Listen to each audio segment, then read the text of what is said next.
Roll call, please. Mrs. Garrett, Mrs. Hanson, Here. Mr. Miller, Here. Mr. Mortensen, Mr. Tadalini, Here. Mr. Wincheimer, Here. Mr. Chard. Here. We do have a quorum. Please rise and join us with the Pledge of Allegiance. I pledge allegiance to the flag of the United States of America and to the republic for which it stands, one nation, under God, indivisible, with liberty and justice for all. Is there a motion to adopt the agenda? So moved. I'll second. It's been moved and seconded to adopt the agenda. Is there any debate? There is no debate. Roll call, please. Mrs. Garrett, Mrs. Hanson, Aye. Mr. Miller, Aye. Mr. Mortensen, Mr. Tadalini, Aye. Mr. Wincheimer, Aye. Mr. Chard. Aye. Motion passes. Item 3.1, celebrations. Does anybody have any celebrations they'd like to share? I do, if I may. Go ahead. So first, I just want to shout out our transportation department. They were 100% okay with going ahead with this morning's transportation routes, even with the cold, and tomorrow's as well. We truly believe that the safest place for students to get to school is on bus. Our bus drivers are highly, highly trained. They've been trained in adverse weather conditions, and so I appreciate that, our transportation director and the team were just positive. Same with our maintenance team. They were out Saturday, Sunday, and we talked at 4:30 this morning. They were out again and just making sure everything was cleared and salted, and so just appreciate their attitudes. Went over to Thompson today for the Head Start audit, and everybody there had a great attitude as well. Talked to the front office and said, "Are you taking a lot of calls, or how are you?" And everybody had a really good attitude. So I appreciate that our staff understands the importance of our students being in school and learning. So just want to shout out what a great group of people we have working for Brush School District. And on that, January is also Board Member Appreciation Month. And so to celebrate that, Chartwell's provided the mugs for you. They're right there in front of you. And I have a proclamation to read. And it says, whereas school board members are elected to sit and trust for their diverse communities, and in that capacity are charged with meeting the community's expectations and aspirations for the public education of their students. And whereas school board members are entrusted with the guardianship and wise expenditure of scarce tax dollars, and they are responsible for maintaining and preserving the buildings, grounds, and other areas of the school district that the community has put in their trust. And whereas school board members are responsible for providing leadership that ensures a clear, shared vision of public education for their schools that sets high standards for the education of all students and requires the effective and efficient operation of their districts.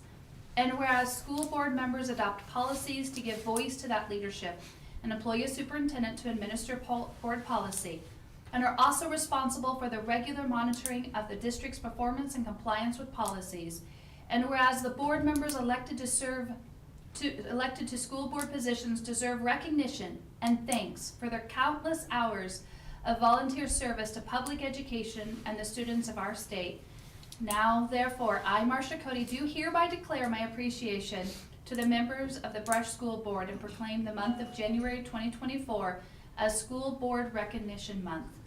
And I urge all citizens to join me in recognizing the dedication and hard work of local school board members and in working with them to mold an education system that meets the needs of both today's and tomorrow's students. So you have put in a great amount of time. I have only had the opportunity to work with you since June, but since then, I know the amount of hours that I've worked with you, and I can imagine just even when you received this week's board packet was a lot of hours. And so thank you for your time, thank you for your care, thank you for your questions, thank you for your vision. There is a cake over here that will cut and pass to you that you can enjoy when we're in, whether it's executive session or on down during the reports. It can be a little pick me up for later on tonight. Thank you, Marcia. Anybody else share any celebrations? I'll jump on to Marcia. It was very refreshing to see the maintenance department out this weekend. I was through the campuses and of course was there for basketball with the kids yesterday and just very refreshing to see that. I know that's something over the years that I expressed concern with of how we were going about that process, and it makes a lot of sense to do it when there's not parking lots full of vehicles and the traffic and stuff. So kudos to you and your department for just realizing we gotta step up and do it and do what needs, and it was awesome to see, so. Thank you. I agree. Everything was clean this morning. Looked good. Thanks, everyone. Next item of business, 4.1, review of January 15th, 2025 DAC meeting. All right, that's me. Danielle had things to do, and plus I feel like she doesn't always have to do it, so I will share what we went over. I had to have approval to get the minutes, so we're going off my memory, so we'll see how that rolls. And as a parent and a DAC member and someone who's attended quite a few board meetings, I do appreciate all the time and effort you guys put into this unpaid for job, and I just do really appreciate that. So I appreciate your proclamation and want to say you're here. Appreciate that. So at the DAC meeting, we went over,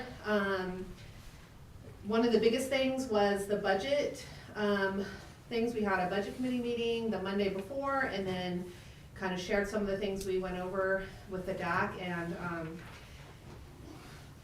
the budget is something else. I appreciate again that you guys do that. So Marcia went over with us at the budget subcommittee, just kind of an introduction, kind of laying out a lot of what you guys have to look at and go over, and the frustrating fluidity from the state. So we kind of just shared some of that, some of our biggest takeaways with the DAC. Then we went over our, a little tangent we took, some of the ideas that we had as a committee about retention and recruitment. How much do I share all that? Do I go over what we actually talked about? And they have that plan, we're gonna be talking Good. about it. Okay, so I'm not gonna go through all that. So we did, that was actually a really good discussion. It was nice to have parents and staff members there to kind of talk about just some of the ideas that we had.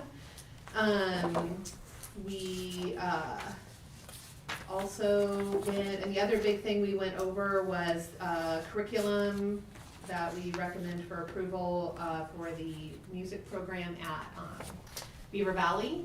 And also a handwriting program they're looking at doing Zaner Blaser, and teachers have been really happy with that. It was really cool. There's a lot of really neat features, so we recommended that the board approve that. So those were the biggies, and it was really interesting and effective, really good collaborative meeting, I feel like. So, any questions on any of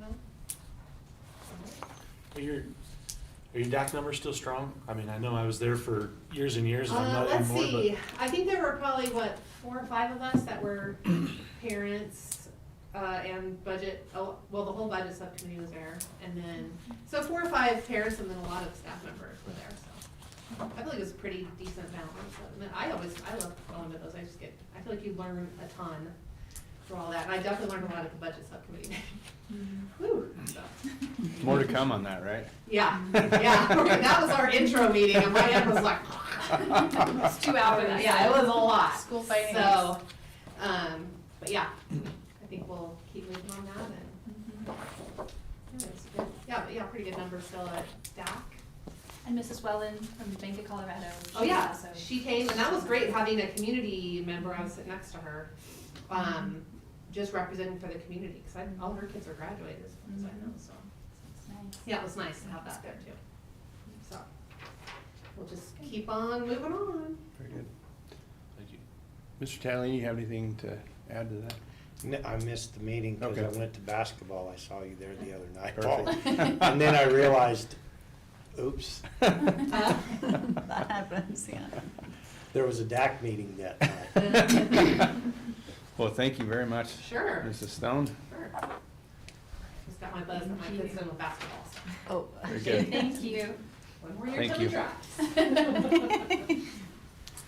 So next item of business is 5.1, Director of Data Assessment and Curriculum. And Mrs. Cody, would you like to introduce this?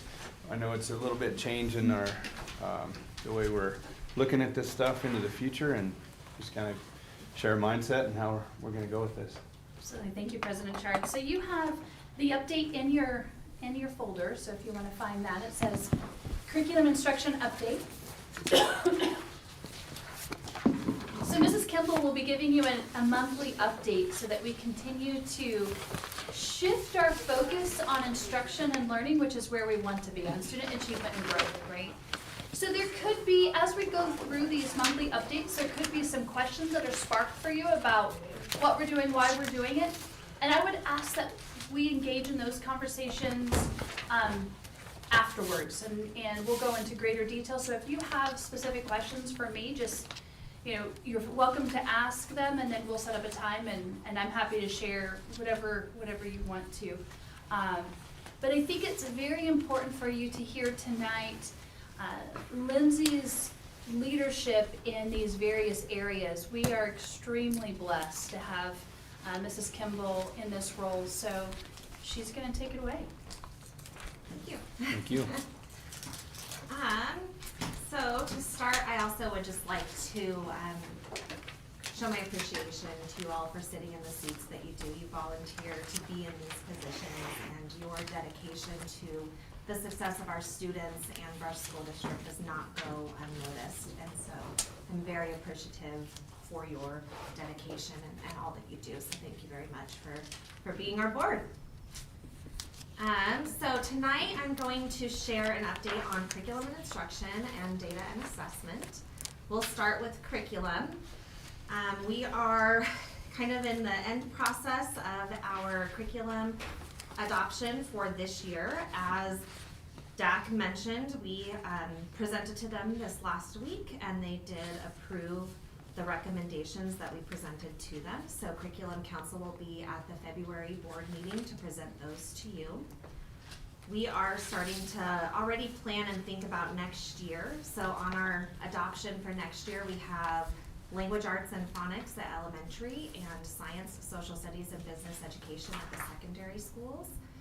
We are going to initiate our 26-27 adoption a little bit sooner than what we have in the past, because we do have language arts and phonics for elementary, and we want to make sure that we do a very thorough adoption for ELA at elementary. Typically we would start in May, kind of assessing our current resources and starting to think about vendors. We're actually going to meet as a council next month and start to kind of think through some pilot processes and protocols that we can put in place to help facilitate that adoption with English language arts at the elementary level. I also wanted to give you an update on Atlas. So this is the data warehouse that you all approved for us to adopt at the end of last year to house our UBDs, our curriculum units. Right now we are focusing on reviewing our social studies UBDs at the school admin level. So currently principals are reviewing those and giving feedback. Once they're done, they'll let us know at the district office, and then Marcia and I will review those and then also give feedback. We hope to be done with that process at the end of May. And then future reviews will align with our current adoption cycle. So for example, music UBDs will be updated next year as we implement those new resources. So we can kind of have those new resources, make sure that everything is aligned, to make sure that our resources aligned. And so we'll kind of follow that process with subsequent reviews. We hope to have our parent-facing dashboard ready at the end of this year. You know, we kind of explained to you last year when we adopted Atlas that we'd like to take this year to really get all of our UBDs in the system and really start thinking about what we want that parent-facing dashboard to look like. And so we've made some progress on that, and fingers crossed that we're ready to put that out to the public in May or this summer.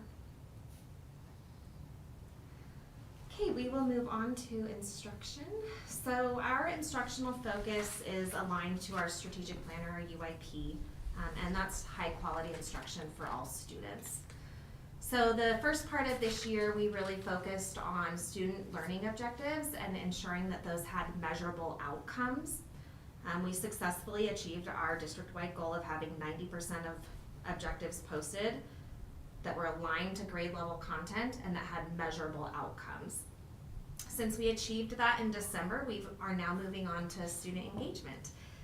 And our focus for student engagement is when we're going and doing observations, we want to see that students are engaged with their learning through speaking, writing, or performing.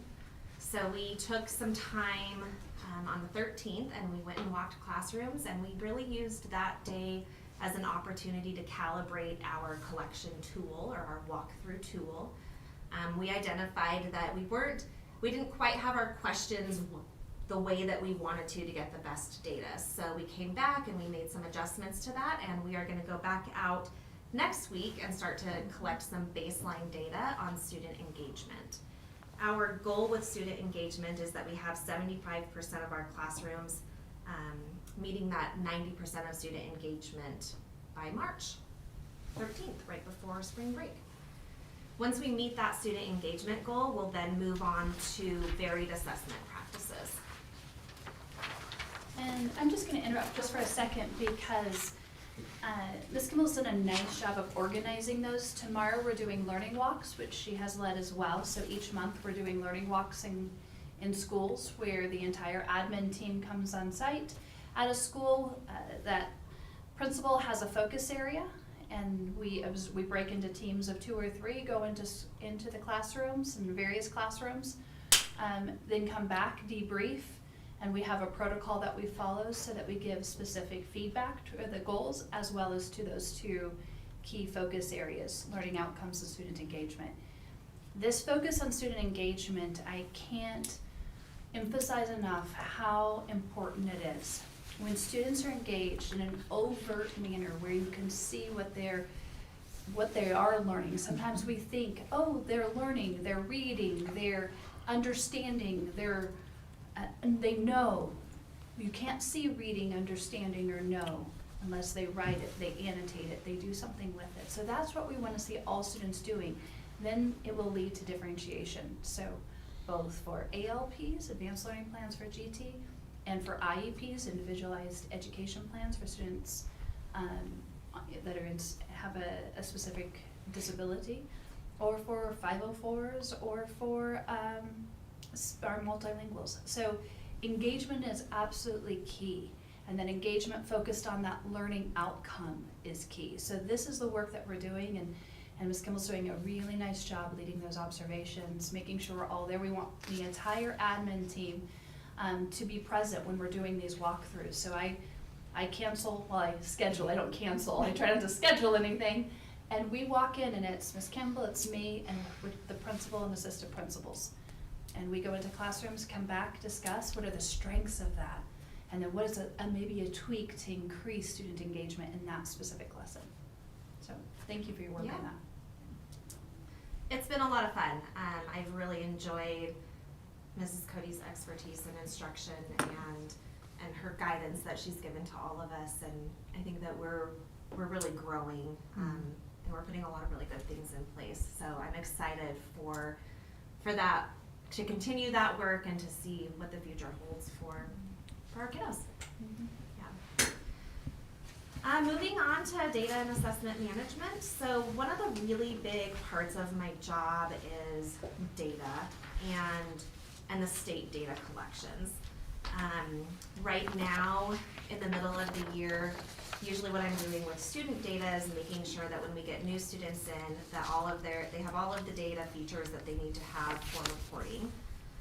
So I spend a lot of time getting SACEDs, making sure that their race and ethnicity and date of birth is all right, and then going through and kind of looking to identify if they have home language questionnaire indicators, and then they need to be assessed for EL services, or for if they have homeless indicators. So I work with school secretaries in doing that part of it. I also work on various data collections throughout the year. Right now I'm working on the civil rights data collection. There are roughly about 15 to 20 different data collections that I do throughout the year. A lot of these overlap each other, and some of them even actually go into the next year. And so they're all very, very important. if you wanna think about student October count, that's where all of that information comes from, is from our data and what we submit to the state. On the online version of this, the doc that Marsha will share with you, there is a link to all of the mandatory state data collections. So if you're curious what those data collections are and what they entail, you can click on that and read about all those different things. You should have access to it now. I also do our assessment data coordination, so I oversee all of our state and district assessments. Typically, we begin training for state assessments at the state level with district assessment coordinators in about September. And what I do is I attend all of those trainings. We're required to by law. We then are also required to give that information or train our school assessment coordinators so that they can train our test administrators. So that's one of the things that I've also been working on throughout the year. Along with that, I ensure that all of our student registrations are accurate and that all of our students have the appropriate accommodations or accessibility features listed within each test registration. So right now, we're actually in the middle of a state assessment window, and that's access. So our multilingual learners are currently taking the access assessment. And then coming up, we'll be getting into the CMAS window and PSAT and SATs. So that's what we have on the horizon for state assessments. I also wanted to share a middle of the year testing update with you. I've included another link there to our assessment calendar and information. So we have a link on our website that has parent information about the assessments that we give, along with an assessment testing matrix at each one of the schools that just kind of outlines all of the different assessments, why we give them, who takes them, about how long they take. And then we also have our district assessment coordinator posted there too. So the data that we're going to look at tonight is K-5 DIBELS, which is dynamic indicators of basic early literacy skills. And then we're also going to be looking at K-8 and WEA in math and reading. Those are both assessments that I know you all are familiar with. The first assessment here is DIBELS. So this is our reading assessment that we give to our K through 5 students. We're required to give this at the beginning of the year, the middle of the year, and the end of the year. I know you've seen these charts before, but sometimes they can be hard to read or understand, so I just want to go over that a little bit with you. If you look at, we'll focus on the Brush School District data at the bottom. So if you look at number 1, those numbers across the top there are the fall numbers. So that's where students tested in the fall. So you can see in the fall we had 172 students who scored well below, 145 who scored below, 171 who scored at benchmark, and 88 who scored above benchmark.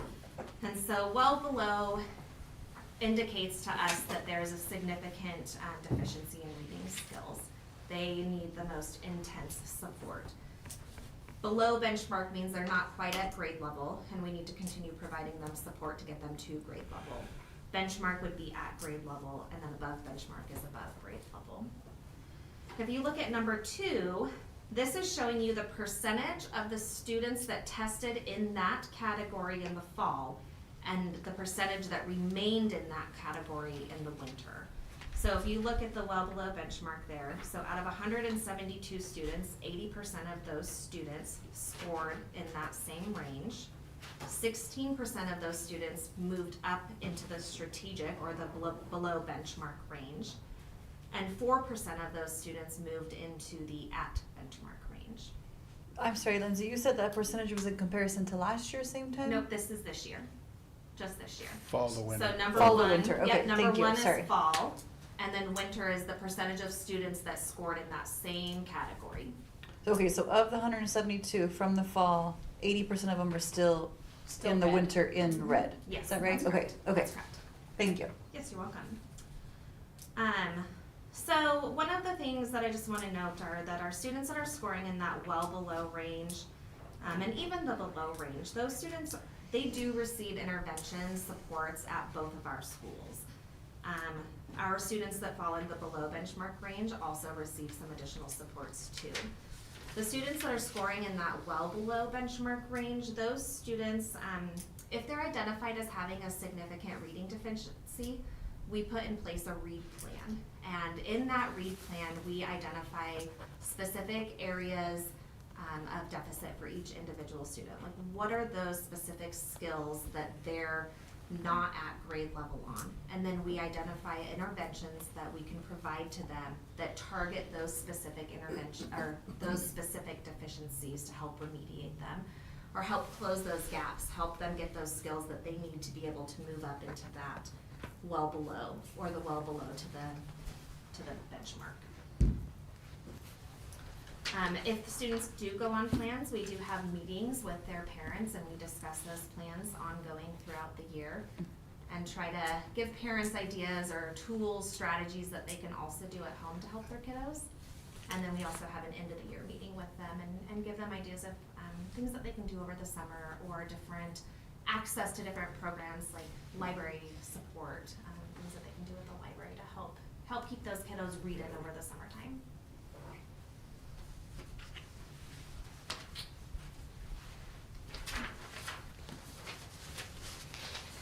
So, question.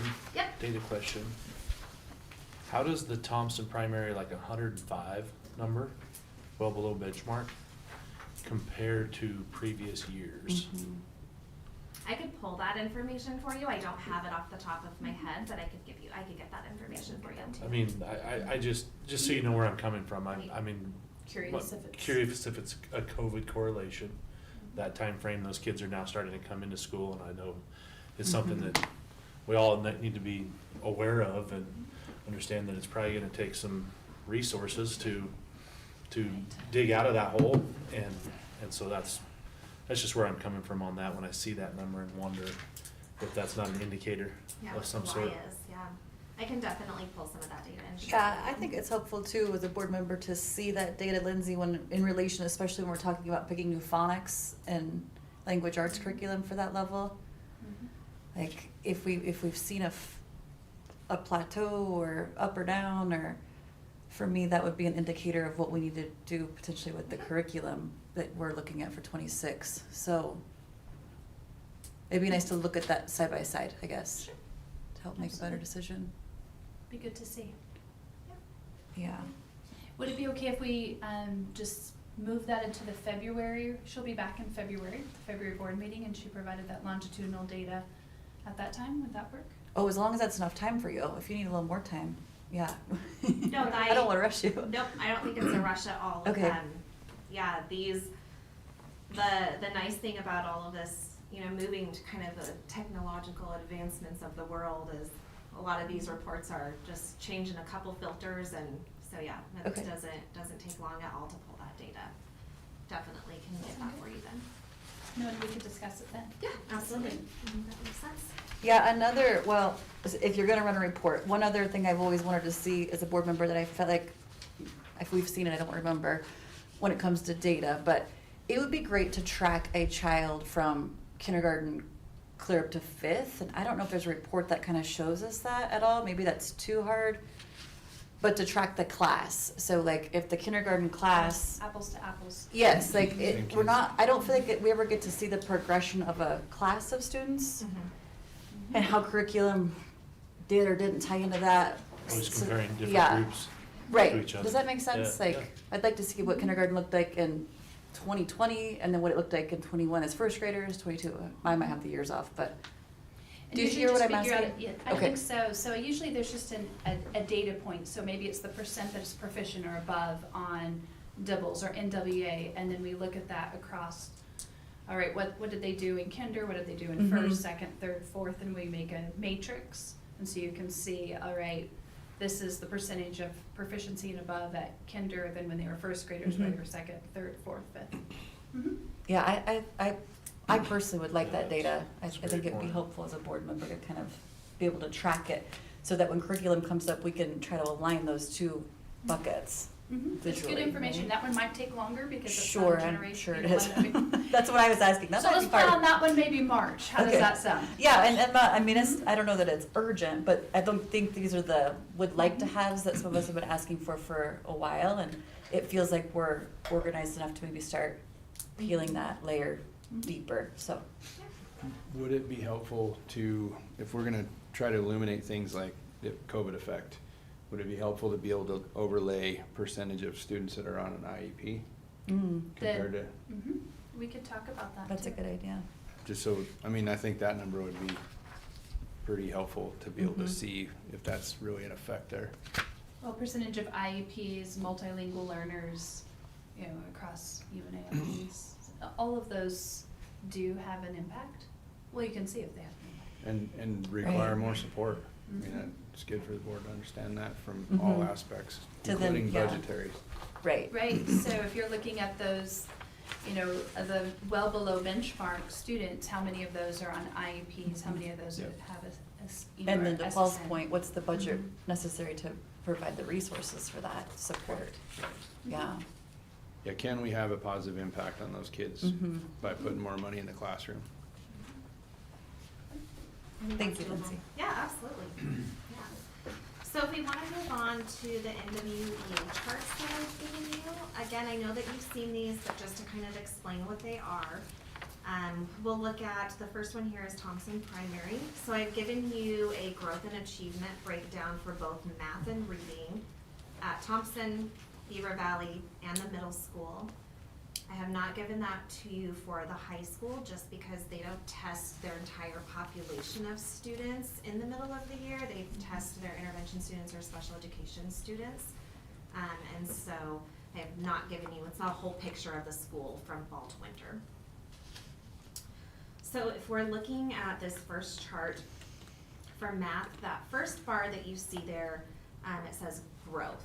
So this is the median growth percentile and then the distribution of all students. And so you can see that 32% of the students fell within the 1st through 20th percentile in growth.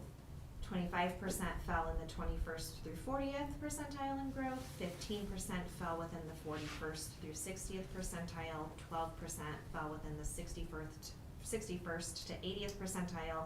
And then 16% were above that 80th percentile. If you look at that second row, you'll see two bar graphs there. One is the achievement for fall, and then one is the achievement for winter. With those same percentiles, the percentage of students that fell into that percentile range. The students here are students that were rostered in winter that had a fall score and a winter score.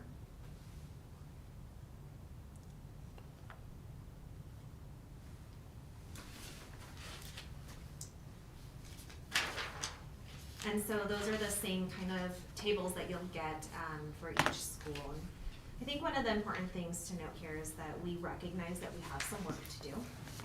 And we own that. And I think that our strategic plan really is aligned to the work that we know we need to do. We know that having high quality instruction in all classrooms is going to help our students. And so by really focusing on those learning objectives and making sure we have measurable outcomes along with that student engagement, and then using those varied assessments to kind of see where those learning areas are that we need to focus on. I think that those are all very well aligned, and I think that we are in a good place and we have good goals in place to make some progress and see some growth. Lindsay, thank you for the time you've taken to Yeah. prepare this in the midst of assessment window and all that you're doing. Yeah.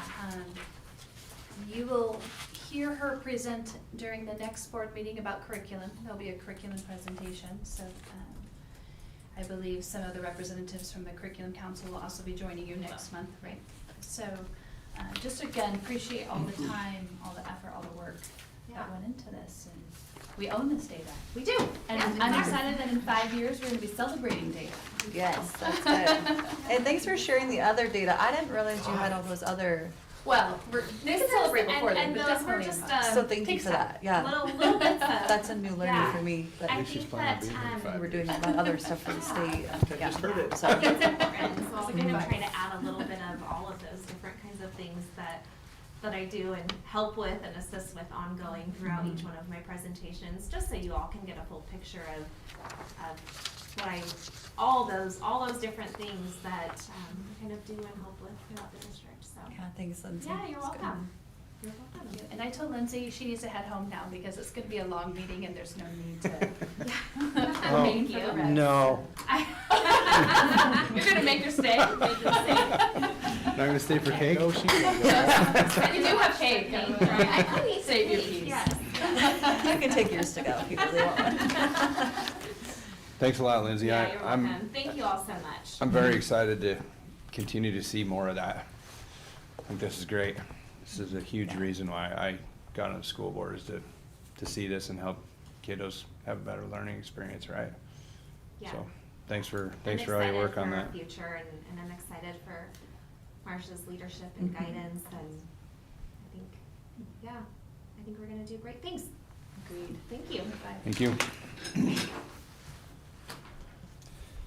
Next item of business, consent agenda.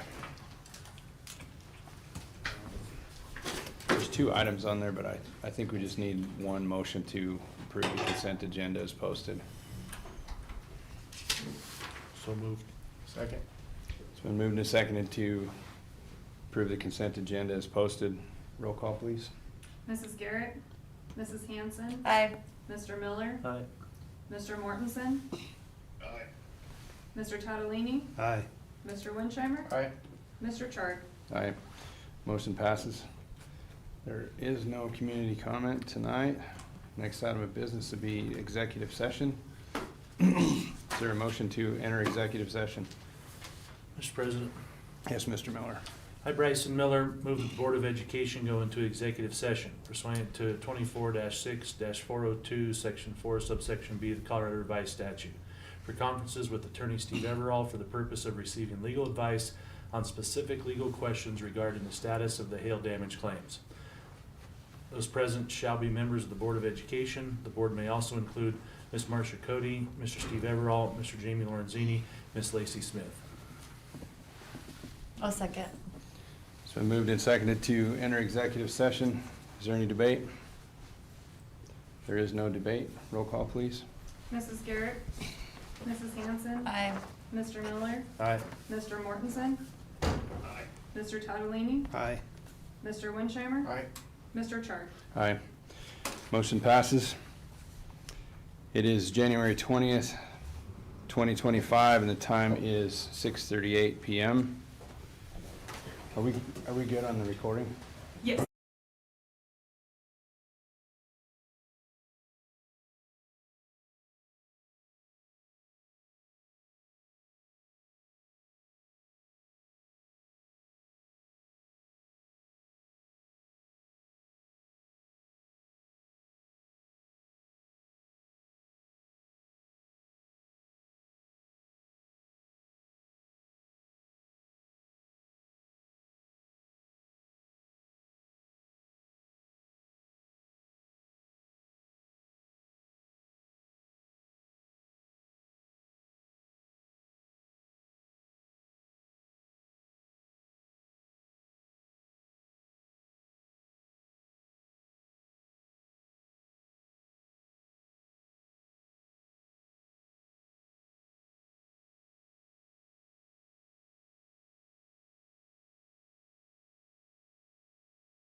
Participants in the executive session were Mrs. Brandy Hanson, Mr. Bryson Miller, Mr. Brad Mortensen, Mr. Sean Tatalini, Mr. Derek Winsheimer, Mr. Paul Chard, Mr. Steve Everall, Marcia Cody, Jamie Lorenzini, and Lacey Smith.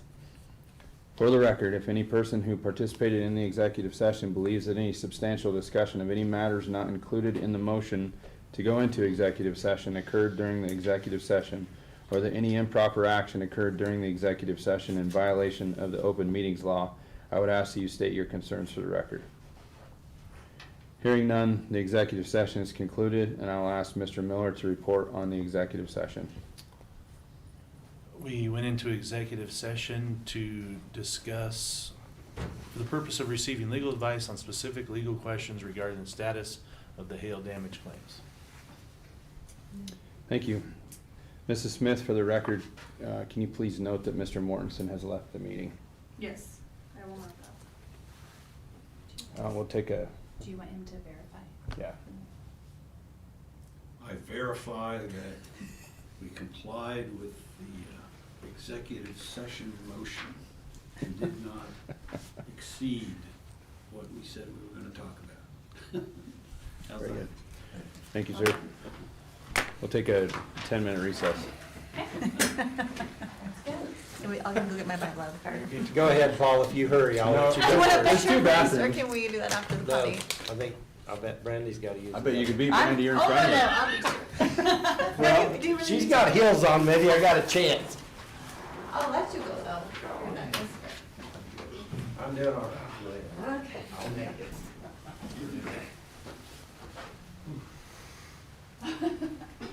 Thank you, Steve. You're welcome. Appreciate it. Just more fun and more fun. Well, it's always interesting. It is always It's interesting.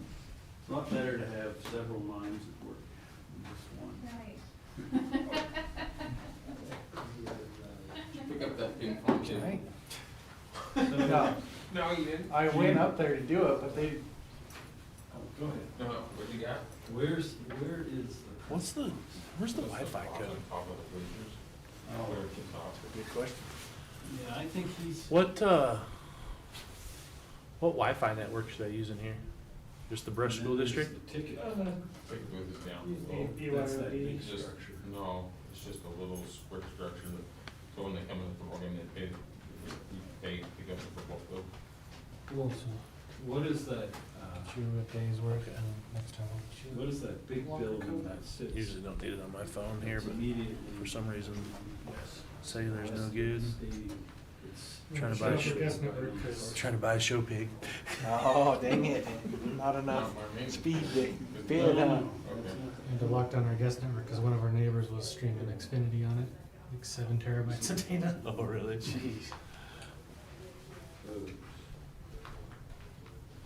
-4 out there, guys.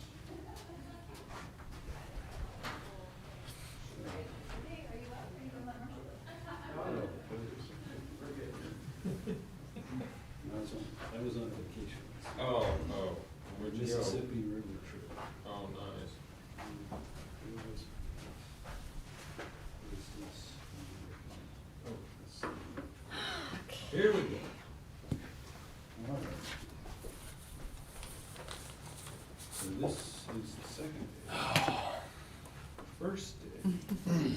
Did it again. That's the roof and maintenance shop right there. Okay, that was. Picked the two high sellers on the sale. Wow. It's fits your taste. It's just, it's January. I don't need to buy them. Got a little time yet? I hope. I bought one last night. Come on, spend some money. Yeah, that's pretty small. It's awfully It's only early. about, That's the ticket. yeah, that is a ticket we get. And the press box is this year. See, I'm gonna guess that he's gonna say that this, Our timeline from when we first started talking is getting really tight, like, oh. needs a separate. We're Yeah. still in line, but it's like, So that was an all brick building. It was- Everything takes another 30 days, and then another 30 days, and then another a 30 little days. tight for my I comfort. can't believe they really wanted. But- to do that if it wasn't a I cabin. don't know if she's in there. So, and then what's not, I know you said that the lights were separate, and you said the scoreboard is separate. We're gonna get it, we're But gonna you get guys it. didn't put in Still there. gotta do this, right? Well, This that's, and this. I always thought they were gonna do some work on the scoreboard, but And that, then or this. on, I thought that was on Well, I was told the, they didn't do nothing. No, I don't think they did anything. They're supposed to fix From, the that's scoreboard. from my. Whether The they- scoreboard all needs If they did replaced. nothing, then they don't need a permit. And he's saying that they didn't do any of that. I don't think they did work on that at all. Probably. We didn't get any detailed invoices. Pretty sure you did. What's not clear to me is whether you think that I should know the answer to this, but did the middle school gyms that were playing Nico ball in, did they all get resurfaced, like all as well? It did not happen yet. The lighting on I don't know this- anything about this. this weekend. Okay, When we need it, how that is. so, So they're saying, shut on with the pressure, just, and that's what's not. I think it makes sense to me that just because now he's got us a list of. oh, and we have this that policy. started based on something. So the time cycle for me in my mind is that the last 5 years and there's 100, we need 20 a year. I'm waiting for that cake. So She wants to started take a based- picture. we haven't Doesn't she want a replaced picture? anything. It is, and you can't, It's the because daytime, you so- can't tell, it's not like. Okay with That's what's up, Ricky. We have to go over there for a picture in a minute for Marcia, so I will get my cookie and my cake then.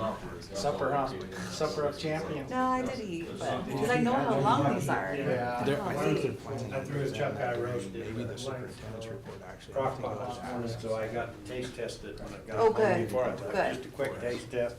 I, It when was we good. first started, I did that, and after, I had a migraine in the middle of one, and after that, I was like, I gotta eat. Yeah. I ate a late lunch, so I mean, Oh, so I we're didn't too eat bad. dinner, but I grabbed and.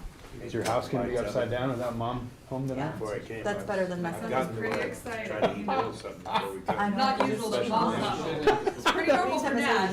Yeah. So we kept calling it, we're having a boys' night tonight, so hard telling what they are doing. That's awesome. That's awesome. He was excited. All right, let's do a picture. Oh, Hey. picture, Yes. Picture, picture. Oh, I need my phone. just from the, cheer up, Marcia. See, and I know. Bye, Steve, thank you. Always good to see you. Well, Travel safe, a lot of idiots out there on the road. All right, squish together. Do you want us to hold it? Yeah, that sounds great. Oh, You you want want to to go dropping it? Yeah, you can do that too. You're allowed to do whatever you want to do. You and the board. Okay, how's that? All right, just come together now. Not bad. Is this how you want it? That's great. Okay, I won't bite you, I'll leave it in there. Ready? It's okay. 1, 2, 3. 1, 2, 3. Thank you. Okay. And then we'll cut it and we'll bring you a piece. Really was on my way back. All right. You're gonna have your Marcia. That side of here, between Green and North, it's all clean. Mine was like smudged. You can't touch mine, mine's not a touchscreen. Oh, it so- isn't? No, it's not a Oh. touchscreen. There you go. Yeah, so my laptop is at home, so I catch myself trying to touch it, I'm like, it's not doing anything. I was like, oh, I mean, I'm cruising. it's all right. Did you want a piece, Stacy? Sure, but we can pass them all out. Does everybody want a piece? We can hand them both out. Okay, everybody go. There we go. And I hit the brakes and go clear over into the ditch. Jimmy, Mary's a cake. No, no, sir, I'm good, no cake for me. I just washed. Bobby on some cake? You're great. And the windshield. So, these people, that's what kills people. The other day it was blowing so hard. Stab there was this. a semi, Well, one literally. Birthday cake Came off season. that hill and Empire, going 30 mile an hour. He must have been empty Been there? in his trailer, have. but he was running 30 and a I have children. trying to empty. Yeah, we're almost done, we're almost done. The guy behind me. Did you have any idea when you hired on this job, you'd be years old? Whatever. You know, I did not. You did not. That's what I I got a wanted. trailer on. That's all right though. With the Everybody in this office is so I awesome. rolled my windows It looks like we down. need 1, 2, 3. It's all right, hang out in those two hours. He waves out here pretty quick, a couple of them finally get around that semi. So generous. We should just see. Oh, but she ended up there. You know, I feel like it's, you know, it's giving, it's like. Well, thank you for. So different than a you know, it's Yeah, really, it's true. you know, so. We're hoping, I hope that we But don't yes. have these humongous meetings like forever. I know, that's what Marcia keeps saying, this isn't normal and this won't last forever, you know. Okay, I'm But gonna that's all good until they start talking. Good for you. Second meeting. All right. Oh, there's one over there. Okay, But we're good. It's all right. We're set. We're doing the I dance. will. Did you that- leave? That is my spot, right? Yeah. Jamie, I want to eat it, because it's pretty good. I'm sure it is. Whoa, wow. Looks like I At can. least I'll you line got up a for spot. two. There's one over there for you. Okay. You got Jamie's too? This must be yours because I Okay, well, I'm not going to. Okay, I don't need two. Bobby didn't get one, do you want to take it to Oh, we him? didn't get one. I got He one right said here. no, but I got he one right wants here. one, surely. I did. Maybe I shouldn't have. Oh, sorry, I feel bad. I had like my stuff sprawled out and I was like, okay, you need this. Pretend like we're just starting the board meeting now. How's that sound?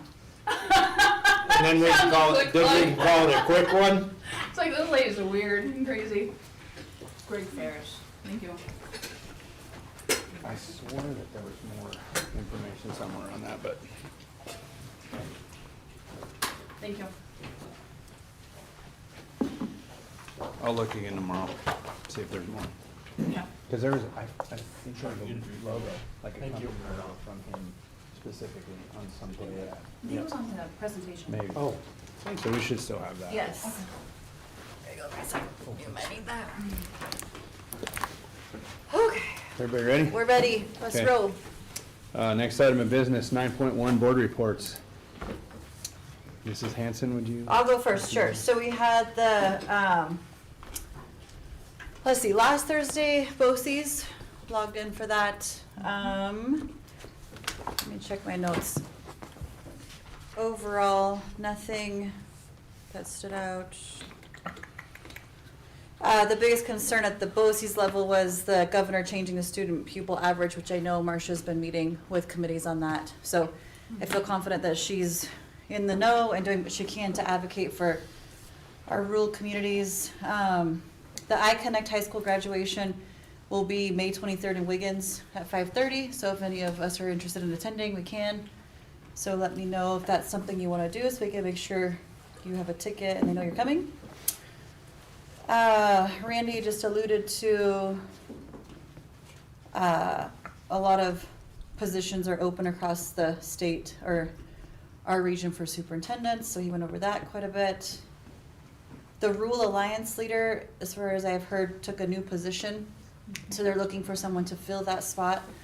I don't know exactly how involved we are with Rural Alliance, or now that you're on, I think we still are, as far as I know, yeah, so Is I'm that, sure you're We aware. need to be. Was it Michelle Melissa Murphy. or Michelle, yeah. Oh, man, that's a loss there. Yeah, Michelle's an Yeah, absolute so- rock star. There, I can't remember where they said she was going, but Boulder. No, it was it Pooter as their legal counsel? It was one of something, those. yeah, it was a great spot for her, but I don't know who they're gonna get to replace It was in the, Boulder Valley, but. So the perspective I gained on Rural Alliance during CASB was Yeah. that they started out in, I mean, Small. 2-table meeting, 5-10 people in there. The boardroom, or that day, the conference room had 1,200, I mean, it was full. oh, okay, great. So she, in what, 9 years, I think they Mhm. said she grew that organization. That's amazing. Yeah. So, And it yeah, grew I guess, tremendously during COVID, because we had weekly meetings, and that was like a lifeline for a lot of us. Okay. Superintendents, we met every week and had that time. so I guess if you know of anybody that would be good in that spot, let them know. Student discipline, they brought this up, and I mean, Mark, you probably know, I haven't had a chance to touch base with you since the BOCES meeting, but there were like some rules and regulations, and it sounded like there were some changes, and I sent an email to Randy, but obviously he's probably busy in superintendent search at the moment. So I'll follow up with him again and maybe touch base with you. There was a brief mention of it, and I just want to make sure we're not missing anything, because a couple of districts had talked about it, and I thought, okay, let's make sure we don't miss the boat on that. So they're anticipating some bills coming forward this legislative session on seclusion rooms, particularly, and also some with regards to various discipline bills. There have been discipline bills that have been coming to the floor the past 2 legislative sessions. They both have failed. Okay, So they'll keep their eye on that. Last legislative session, the constraint law was one that was enacted, and that was put in place in policy, and our staff participates in the CPI training, and so. okay, we're in great, yeah, and compliance with BOCES said they were working diligently on that from Mhm. their perspective, so I felt confident they would keep us that. Mhm. in the loop, Yeah. but We're good. that was one thing that they were working on that we just need to be aware of. The other thing that they mentioned, and I know you've been working with on the AI side of things and how that impacts kids and how do we get that engagement. They had brought up something about a place called World Savvy. Have we been working with them? Mm-mm. But it sounded like World Savvy had something specifically to the GT program in the conversations. So I just thought, well, maybe that's something we should look into as well to see if there's some alignment for that program in Brush. And this was a funding question. I probably have my notes a little bit off, so Marcia, you can correct me. I did hear Jocelyn mention, and Sean Boswell, that if a student costs us more than 25,000, they have extra funds for that. I'm sure we're on that, but I just thought, oh, that's We are interesting to know. Called the high cost application. Okay. There's a set amount of funds for the entire state, so last year the reimbursement rate was a lot smaller than it had been the years prior, because there are more high cost students and there's only so much money. Okay. But you can apply for any student that exceeds $25,000. And I assume we're on that if that's the Mhm. case for us. So that was BOCES. Mhm. And then this morning, I sat in on the Head Start audit, so it's like a 2.5 day process, all day today, all day tomorrow, part of Wednesday. From what I understand, Head Start kind of has a third party that comes in and assesses if we're doing everything properly from a Head Start perspective. So there was a section where we needed a board member to sit in, so I came in for that Zoom call and answered the questions, and we seem to be going well. As Marcia had stated at some point, the organization of the team is always excellent. Any report that the lady asked for, we were able to pull up within seconds. So the team did a great job from my perspective in the meetings today. Great. And that is all I have. Excellent, thank you. Yes. Mrs. Cody, do you want to talk about meet and confer since I will. Mrs. Garrett's not here? Correct. So we did look at policy is mainly what we focused on. We did a quick touch on policy GCID, which is one that I might be bringing forward to the board in February or March as a first reading, and it's about continuing education. We talked briefly about the concurrent enrollment policies because we will be bringing those up for revisions soon. Based on some conversations that we're having at BSC that you'll see in my superintendent's report, talked briefly about some grants, and then in old business, looked at the policies. We revisited them, particularly GBGG. Meet and confer, agreed to move those forward. We did talk about the first aid policy where all staff are trained by in-person. That one was being paused until we had a clear plan on how to implement that. But everything else, they're ready to move forward. It was a shorter meeting, it was good. Good, Mr. Miller. You want to give a finance committee meeting or a report? We didn't have an official finance committee meeting this month, but we did get on a call the other day, Marcia, Sandy, Paul, and myself, to discuss things. I might have the cart a little ahead of the horse, but you'll see in Marcia's superintendent's report that there's not a recommendation for a revised budget at this time, and there's some very justifiable reasons for that recommendation. And Paul and I were able to review some documentation that Sandy's been doing the heavy lifting on, and I was just going to pull up my email. I had it a second ago, so I didn't have to fumble around so much. But what it really boils down to is a couple of things. One, we know that our audit process is not completed, and the audit process, of course, was initially delayed because we had to find a new auditor. Mhm. And that took some time, and school district auditors are not on every street corner ready to go to work. So we were somewhat delayed there. Probably the most prudent part of that is that this audit, first and foremost, is a lot more extensive of an audit than the district has been engaging in previous years.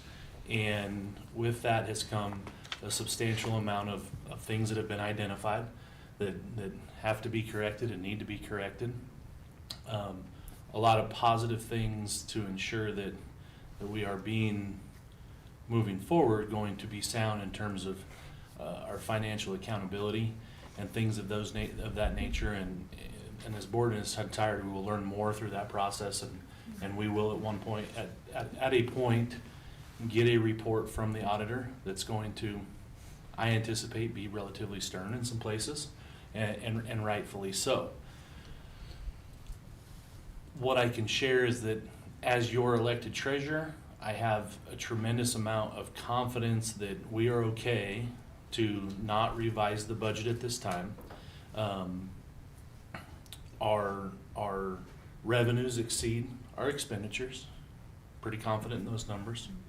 And we currently are running right around that 40 to 45% of expenditures out there. So we're tracking accordingly. On a very positive note, what Paul and I, serving on the finance committee, were begging and fighting for and stuff for a long period of time under previous leadership, and continue to be told that it doesn't exist, that's not how school finance works, et cetera, in fact does exist. Wonderful. And Sandy is working diligently on putting those pieces of data and information together that are the tools that, if you recall my report in June, my treasurer's report in June, that spelled out some significant concerns and needs that are starting to address those things. And so probably not to a point where it's time to share that with the board and publicly, because you can imagine the volume of stuff that was not being done and done appropriately it's heavy. It's heavy lifting on Sandy's part. So she's gonna need some time and some grace there, but a lot of positive things happening, a lot of progress happening. And my goal would be a couple of things. One, we get things solidified and corrected so that, well, we can work on a 25-26 budget that is done the way it should be done. Mm-hmm. Second, that we will now have, in my belief, this document, once it's perfected, a true monthly evaluation and oversight tool. Good. For district finances. And then I've already had a conversation, a short one with Sandy, and had a short one with Paul as well. Haven't made it to you about that.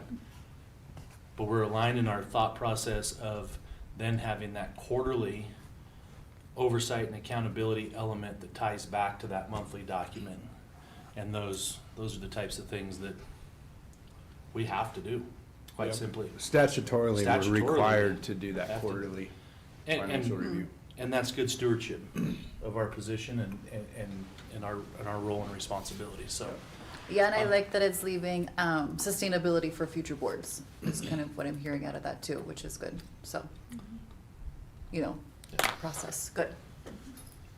So, did I miss anything there? I don't think so. I Good just synopsis of can't say of our enough time. how much work that everyone has done to progress things to the point they are. There's a lot of work left to do before I think all of us are comfortable that we're 100% where we need to be. But a ton of work's done already, and what I have seen is incredibly more transparent than anything I've ever seen out of this district from a finance standpoint. And I think it's gonna be hugely beneficial to us to be able to navigate things like, where are we gonna come up with funds to do storm damage repairs and things, it's just, from a budgetary standpoint, I think we'll have a lot more confidence, knowing that we're making the right decisions on that stuff. So, And it's refreshing, right?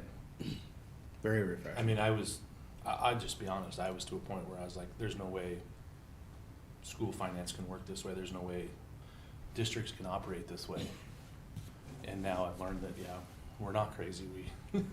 There is a right way to do this, and there is a transparent way to do this, and there is a moral way to do this, and that's all very refreshing as we work through this process. Any other board reports? Hi. Next item of business, superintendent's report. Tiny little thing. All right, so governance team, this is actually an interactive section. There are several opportunities for you to participate in a variety of things. So if you're interested, if you'll just let me know, you can either let me know now, or you can send me an email or a text, or you can let Lacey know and she'll make sure she puts it on our calendar as well. So there's a class conference. Mr. Chard and I will be attending that so far. That's on February 7th and 8th down in Denver. If you're interested, Lacey's happy to register you and get a room for you the night of the 7th. Can I elaborate on that agenda just a little bit? Absolutely. So Friday evening is, there's a speaker, his name's Ross, I think Izard or Izzard. He's a legislative networking expert, so a legislative consultant for schools and government entities. He's going to present a legislative update on the state of Colorado to board members. That's a dinner setting, networking, get to know other people in the state. And then Saturday morning, they'll kick off with science of learning, and then there's the science of reading and the Colorado Read Act. So we'll learn more about how that works, and then last speaker would be on curriculum. Courtney Salt, the executive director of class, told me that it's shaping up to be a really uplifting and encouraging event, in contrast to a lot of the things that we go here in education. So That's good. I'm excited to go to that. So if anyone else would love to join us, I think it'll be a very good education opportunity for board members. All right, continuing on, there's more. So I'm just gonna go ahead. We need to schedule a work session probably for sometime in February if that's possible. The items are, we have the calendar committee, the district calendar committee. There's going to be a recommendation for a calendar. It'd be nice to have the opportunity to have a discussion. Also the 25-26 budget, that'll just be an initial toe dip into 25-26 budget, but some time for that. And then February is also the time for the next step in my evaluation process, so that's a chance for you to review and give me feedback, review my evaluation and give me feedback. Is there a date that works best for you? Our board meeting is on February 17th. Can we just do it before that or no? We have there's. It'd be best to, because there's probably stuff we'll discuss in that. Well, yeah, because we'll want to approve a calendar in that February meeting, correct? I meant the same night before. Oh, I don't know. Start earlier. I'm available, but I'm not sure, Do you think my only concern with that is I wonder if we, on the work session piece on the calendar stuff, if things that we talk about in a work session will need to be, go back, revise, or Are we questions will approving come the up. calendar that night though, or just talking about it? In February, yeah. Yeah. I would rather have a work session ahead so that if there's feedback that needs to be addressed, or gives, at least a week, I would say, to get everybody's mind wrapped around it and the 10th, ask questions and whatnot. 10th or the 3rd at the same time at 6. Either of those. I'm times. good for either. Anybody else? Third's probably not gonna work for you, is No, it? third won't work for me. Okay, so the 10th? 10th. That works, Sean. Sure. I don't know about Lacey and Brad, but usually Mondays seem to work. The 10th, you said? Yes. At 6? Does that work best for everybody? No objections, so I guess so. All right. Earlier if it works for anybody else, but some people don't get off work in time. I think it's a work thing, yeah. For others. Well, as late as we have to be here, it seems like. If we could start earlier, maybe we can get out earlier. I should at least offer coffee or something, right? Well, maybe something a little stronger than that. That would Does be does anybody in here have an objection to starting earlier that day? That's present? I do not. Sean? Yes. If, probably, as long as it's not before 5. I mean, I can go about an hour earlier, Okay. and I that was doesn't, thinking like 5:15. yeah. Does 5 give your team enough time to get here, whoever's coming?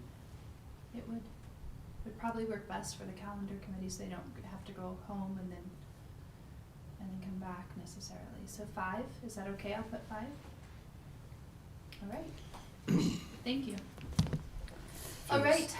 If it's 6, it's hard to get here. If it's 7. Yeah, I know. You just work till you have to go, so. It's all good, right? It's all good. Board books, we did sign an agreement to move to board books that is good through June 30th. And Lacey and I will be attending a training next week. And so you'll see a mock-up agenda. The information isn't correct. They just took some information and added it to what they had. So when you get a chance, peruse that mock-up. If you want it to look differently, that's just what it would look like if it were printed. Next are board observations. I want to talk about, and there's no rush on that mock-up agenda. You can take your time. You can let me know. They can change that. Can I ask you when our contract with Board Docs is up? It's actually up at the end of February. So we can renew it and extend it to what I'm going to ask is to extend it to the end of this fiscal year, to the end of June. But I'm kind of waiting till I attend that training. I just want a little more information, because if we're like, okay, we're all in, and then do we want to? So more to come there. I agree. I was a little frustrated this weekend over a couple of things with Board Docs. I think multiple board members have been frustrated with Board Docs lately. I called them twice. So, good thing they have a 24/7. You just talk to somebody not in this country. So there are board observations I'd like for you to participate in if your schedule allows. And if there's a different time that would work better, we can work on that. But this is, what this is, I want to frame it correctly. This is a time to celebrate, look for the good. What I want us to do is I'll create a schedule for that day once I talk to principals. It would be 8 to 10 on the 28th, 9 to 11 on the 11th. It's not required. Even if only 2 of you can come, or 3, that's great. But I think it was so powerful for you to have the board meeting in the schools, and that came up at the DAC meeting. It wasn't said, but how much they appreciated, that was a celebration, how much they appreciated having the board meetings in the school and the board members being in the school and having the students there and taking a tour of the school. And so this is the next step, now to see the schools with the students in it, see some of what we're talking about, learning objectives, student engagement in practice. But again, it's about seeing the good and celebrating. So if either of those days or both work for you, if you'll either let me know tonight or let Lacey know.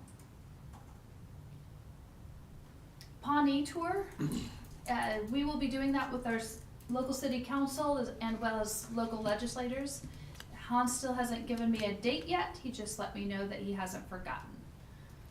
There is a school election seminar. This is for any board member who is considering running, which I hope you are, or anybody who in the community that is interested in possibly running for school board. So if you will send them my way or send them to Lacey, she will register them.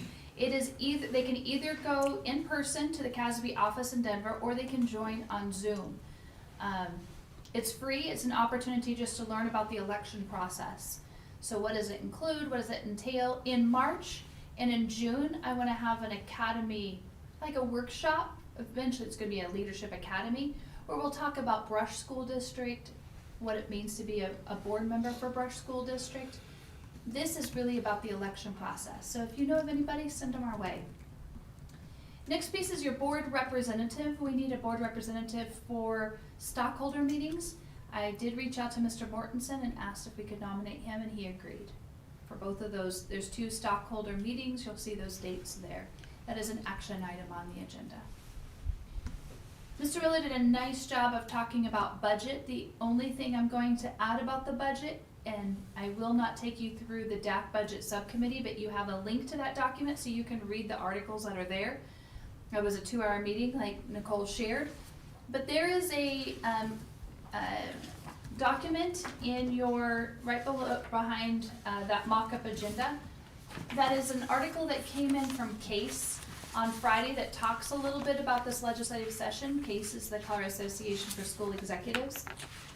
And last week, or was the week before now, I was on a call with Senator Pelton, and what you just need to be aware of is similar to what has been stated earlier tonight, which is that Governor Polis is recommending the elimination of the pupil averaging count. According to the runs that the Colorado School Finance Project has sent to us, the implications they're saying is 0. I'm estimating up to 200,000, but some school districts, it's much, much greater than that. And it would really depend on what our student count is that year. And what is difficult about that is the reason why I gave you this entire article is it also talks about the adequacy reports. There were 2 reports that were part of the legislative session a couple years ago. Those reports have come out, and it'll talk about the incredible deficit our state has in public education and what needs to be done to make it right. This elimination of averaging just continues to go down that hole in not funding education at the caliber that we need to. And what happens too is if you get rid of that elimination factor, when you have such a tight budget, particularly in rural areas and the smaller rural schools that have declining enrollment, then they, it's not till October 1st they see who's in the seats. And they may have to eliminate a teacher immediately or as soon as possible. So it creates some major, or it's like, well, we can't plan on it, we just have to wait to see who's here. So there's a lot of concerns about that. If you want to know more, I'm happy to talk about it. Like I did talk to the budget subcommittee for 2 hours about this and the different school finance funding formulas, both the current one, which is from 1994, and the new one, 1448, which is supposed to be implemented next year. If 1448 is implemented, it would increase our revenue, would be nice. We'll see if it is. It's supposed to go from a 5-year to a 4-year pupil count averaging. We'll see if that takes place. We'll see if they'll continue with the 94 School Finance Act. So a lot of questions at the state level. Right now they have a $750 million deficit, but that was prior to the election in November when our voters agreed on a $300 million initiative for police officers. So our state budget is currently slightly over $1 billion in the hole. So that has to be made up somewhere, because we are a state that has a balanced budget, which is good. However, because our state legislators have kept the long bill, or the school finance bill, to be one of the very last pieces of legislation that takes place in May, they say yes to a whole bunch of things. And then they hit school finance, they have to balance the budget, and that's when the budget stabilization factor is enacted. The budget stabilization factor, we've been told, will go away this year. However, that could change. It's still allowed in legislation. So there's a lot of questions because that budget has to be balanced. Governor Polis's get rid of this pupil count averaging. For us, that right now would be 14.6 students. 14.6, if you multiply that by 12, that's where I tell you it's about $200,000. So those are things just to be aware of. There's a lot of questions about next year's school finance and the revenues there. Back when people were receiving COVID funds, 2025 was the year that was being talked about a lot, is that's where a financial cliff would happen. I'm sure you talked about it as well. Because once those COVID monies go out, they had to be spent last year. Once those went away, people supplant, which means they hire for positions, and they can't be sustained by grant funds, so they use general funds, and so you cause kind of a exponential impact, right? It kind of implodes on itself. So we knew 2025 was happening because that would happen with all the different departments within the state. And now what do we do? So as a district, we're in a good place. I did meet with Mr. Miller, Mr. Chard, went through our budget. We're watching it very carefully. I'm watching every single expense, not because I feel like I need a new hobby and I just don't, have anything to do. But I'm wanting to know how we're spending our funds, and what I have shared with the admin team is I want us to purchase everything we need, emphasis on need, and what impacts students. And so we talked about 4 lenses that we're looking at budget items through, and that's what the budget subcommittee is also going to be looking at their priorities through too. And those 4 lenses are this: student impact, strategic plan alignments up on the screen, urgency and need, and cost effectiveness. So that's a short, not so short, piece on a budget update. Next pieces aren't as difficult because you've already known about them. Best contract, that is an action item for you. I do have a question in with Mr. Hoskinson about extending that contract deadline date before, if the board does choose to approve the best contract, prior to signing it, I will give send confirmation of what that contract date. Right now, the contract date, when Steve reviewed it, says 12/31 of 2025. We know that HVAC isn't going to be on until 2026. So I asked if it could be moved to 12/30 of 2026 or at the end of the grant expiration, which is June 30th of 2027. So once I know which date it is, I can let you know. I won't sign it until I have clarification on that. So that date is not a hard deadline to complete. It's an anticipated completion date. Correct. And the grant states that you have to have a substantial amount of work done by that date. And ours is likely gonna be 2026 as Yeah. what I've been hearing, so that's why I need to confirm that and clarify that with Mr. Hoskinson. Because what does substantial mean? Right, and right now, we've had enough lessons learned with contracts. It's just, I wanna get it in writing, and if we can change it to June 30th, that would be great. Mm-hmm. All right, any questions on anything I've said so far? I didn't take a breath and pause. Okay, I just know it's late, and so I'm trying to say a lot in as short amount of time as I can. Next is the RFQ for the owner's rep for the BEST project. So Mill League right now has provided a proposal, and they presented to you a couple of months ago. They are willing to be the owner's rep, you know that. We have budgeted in the BEST grant $75,000 for an owner's rep. If you choose to go ahead with an RFQ for an owner's rep, that cost will increase. It's probably gonna be more like 100, 120 is what Mr. Hoskinson has told me. I had a long conversation with Jay Hoskinson on Wednesday about this about this owner's rep. It's a very common practice to have an owner's rep in a BEST grant, even a project of this magnitude, even though it seems small in the comparison to a $60 million project. It is a very extensive HVAC. It's $6 million. There's still a lot to it. The question is it needed? It's not, or is it not needed? An owner's rep. Mill League would say strongly that it's not. My question is, how do we make sure that what Mill League is doing is being done to that degree? Mm-hmm. That's up to you. An RFQP, what we have here for owner's rep, does not require board action.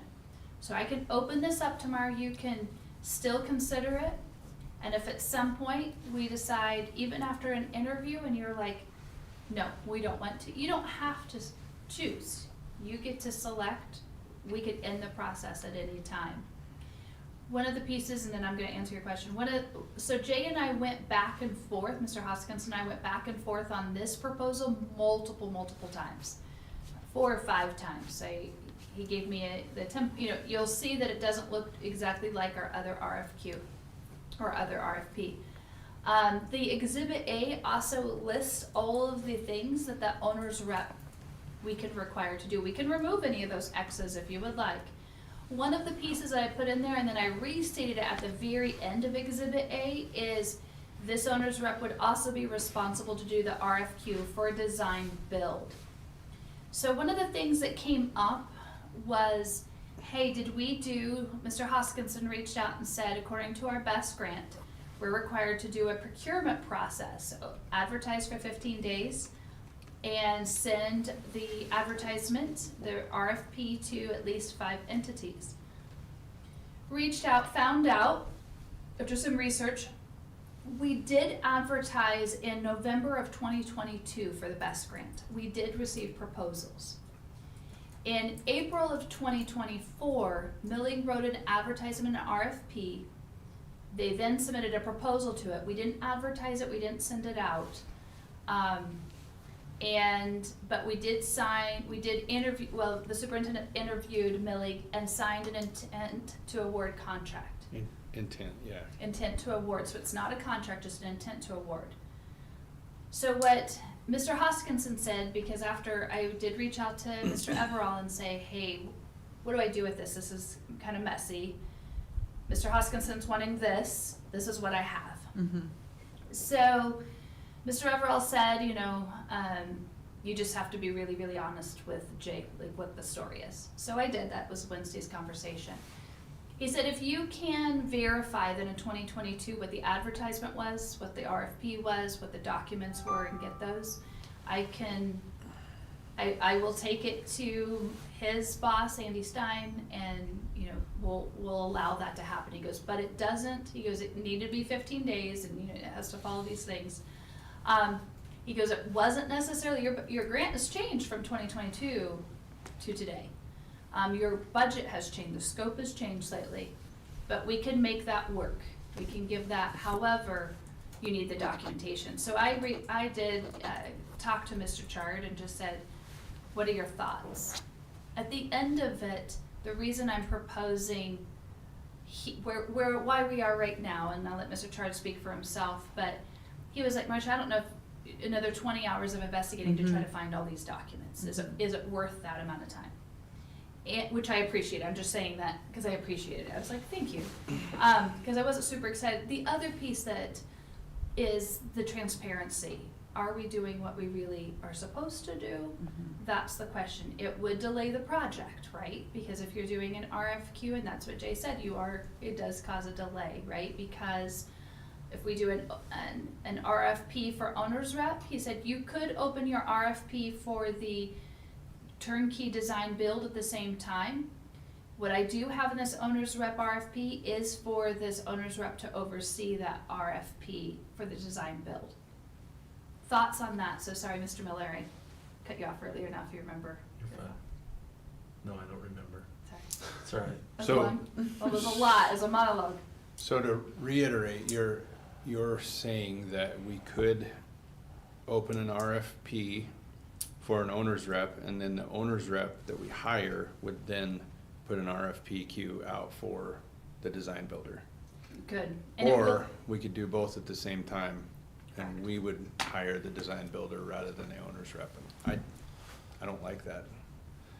I think part of the reason for hiring an owner's rep is they're the one-stop shop for accountability, right? Like, they're the ones that should be holding the design builder's feet to the fire.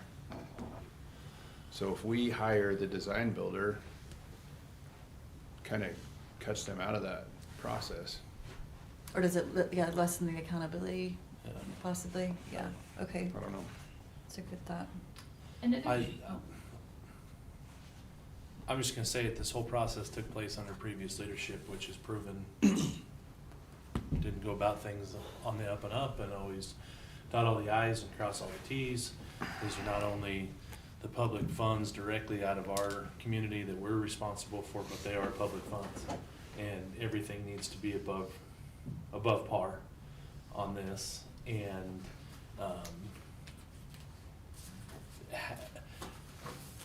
it's really the conversation about owner's rep or not through this process, which I guess I'm learning something, because I was under the assumption that all BEST projects had to have an owner's rep. That must not be accurate. Okay. I think there is value to layers of accountability in a project like this. And though it maybe didn't work out like it's supposed to in places on the secondary campus construction project that we're now learning about, if we hire the right person, go about things, those layers of accountability surely have merit. Rather than a single source living in all those There's places really- on the project. There's really no other viable mechanism of accountability. The other piece that you could consider too, I mean, we have 2 finalists for the RFQP for owner's rep for the storm damage project, but we're waiting for that negotiation to conclude so that we can have a scope of work to submit and then they get started, right? The 2 finalists, for that RFQP, I would submit this, I would send if you wanted to do this, I would submit, this to them. Along with it would go on Jay Hoskinson's listserv, we would advertise on the website. But it could be that those 2 companies choose to submit a proposal for this. If so, then they're doing, perhaps they end up, I mean, who knows if that you would end up choosing them for both. They were doing the HVAC for Thompson and the roof for Thompson, right? So that's a possibility as well. Well, one of them somewhat went down that path already, right? I think they both kind of did. To some extent, yeah. But this is just the official, Right. up to you. Concerns with me going ahead and opening it up and advertising? It's the right thing to do. Yeah, I would. Okay. I would want one. Do you want me to go ahead and just open the owner's rep, or do you want an RFQP for design build? I haven't drafted that, so I would need to draft it. It's okay to wait for at least a moment? I would I mean, it's my opinion to let the owner's rep draft that next RFP. I won't complain Yeah, I agree. at this moment. All right, the next. Well, would it, sorry. Would it be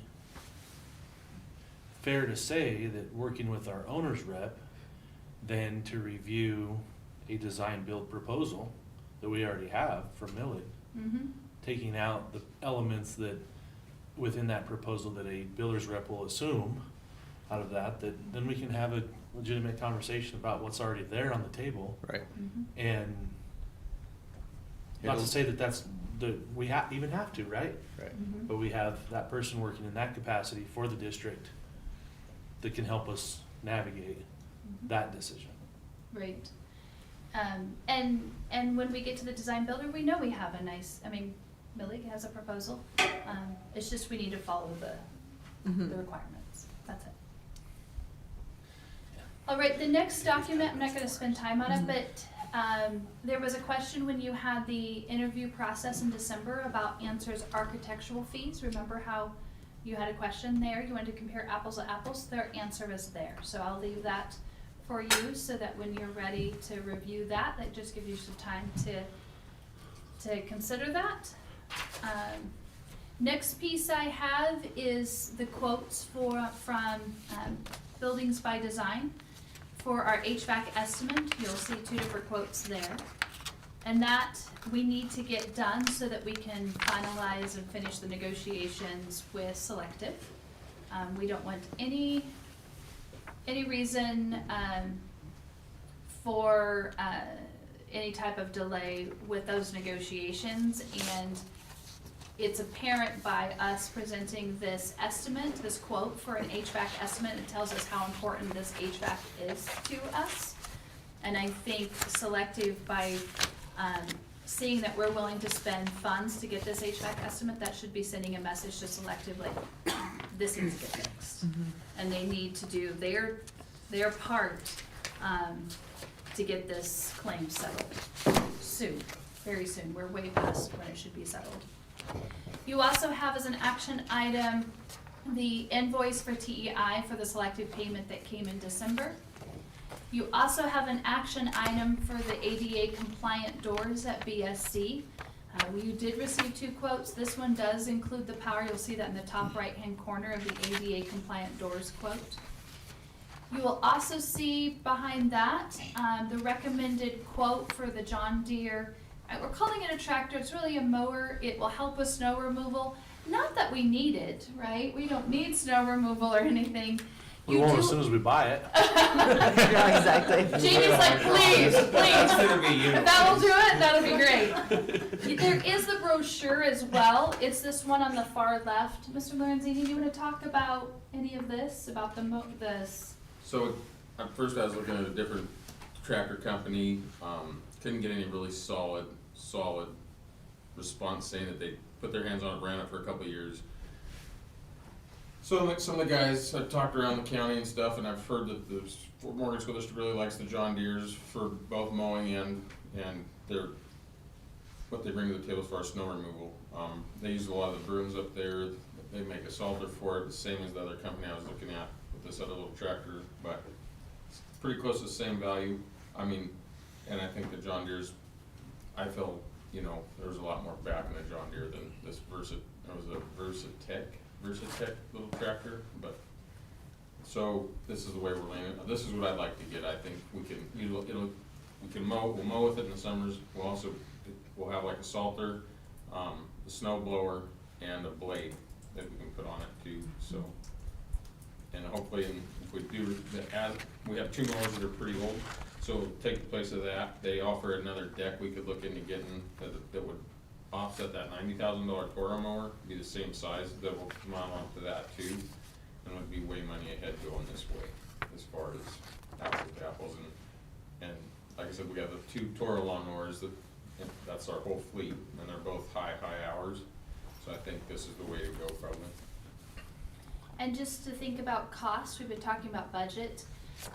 If you'll remember, that we did receive $62,110.66 from the sale of the Toro equipment.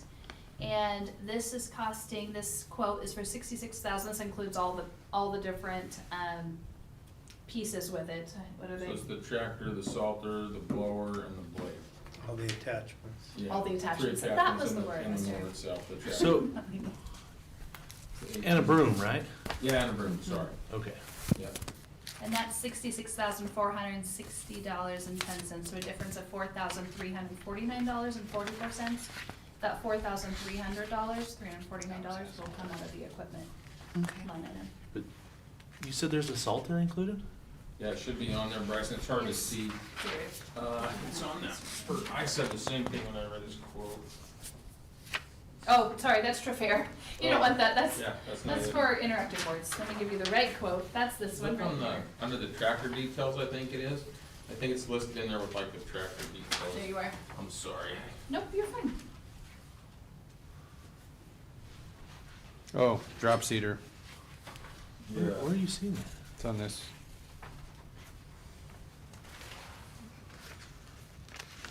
You have to go down further. On the build sheet?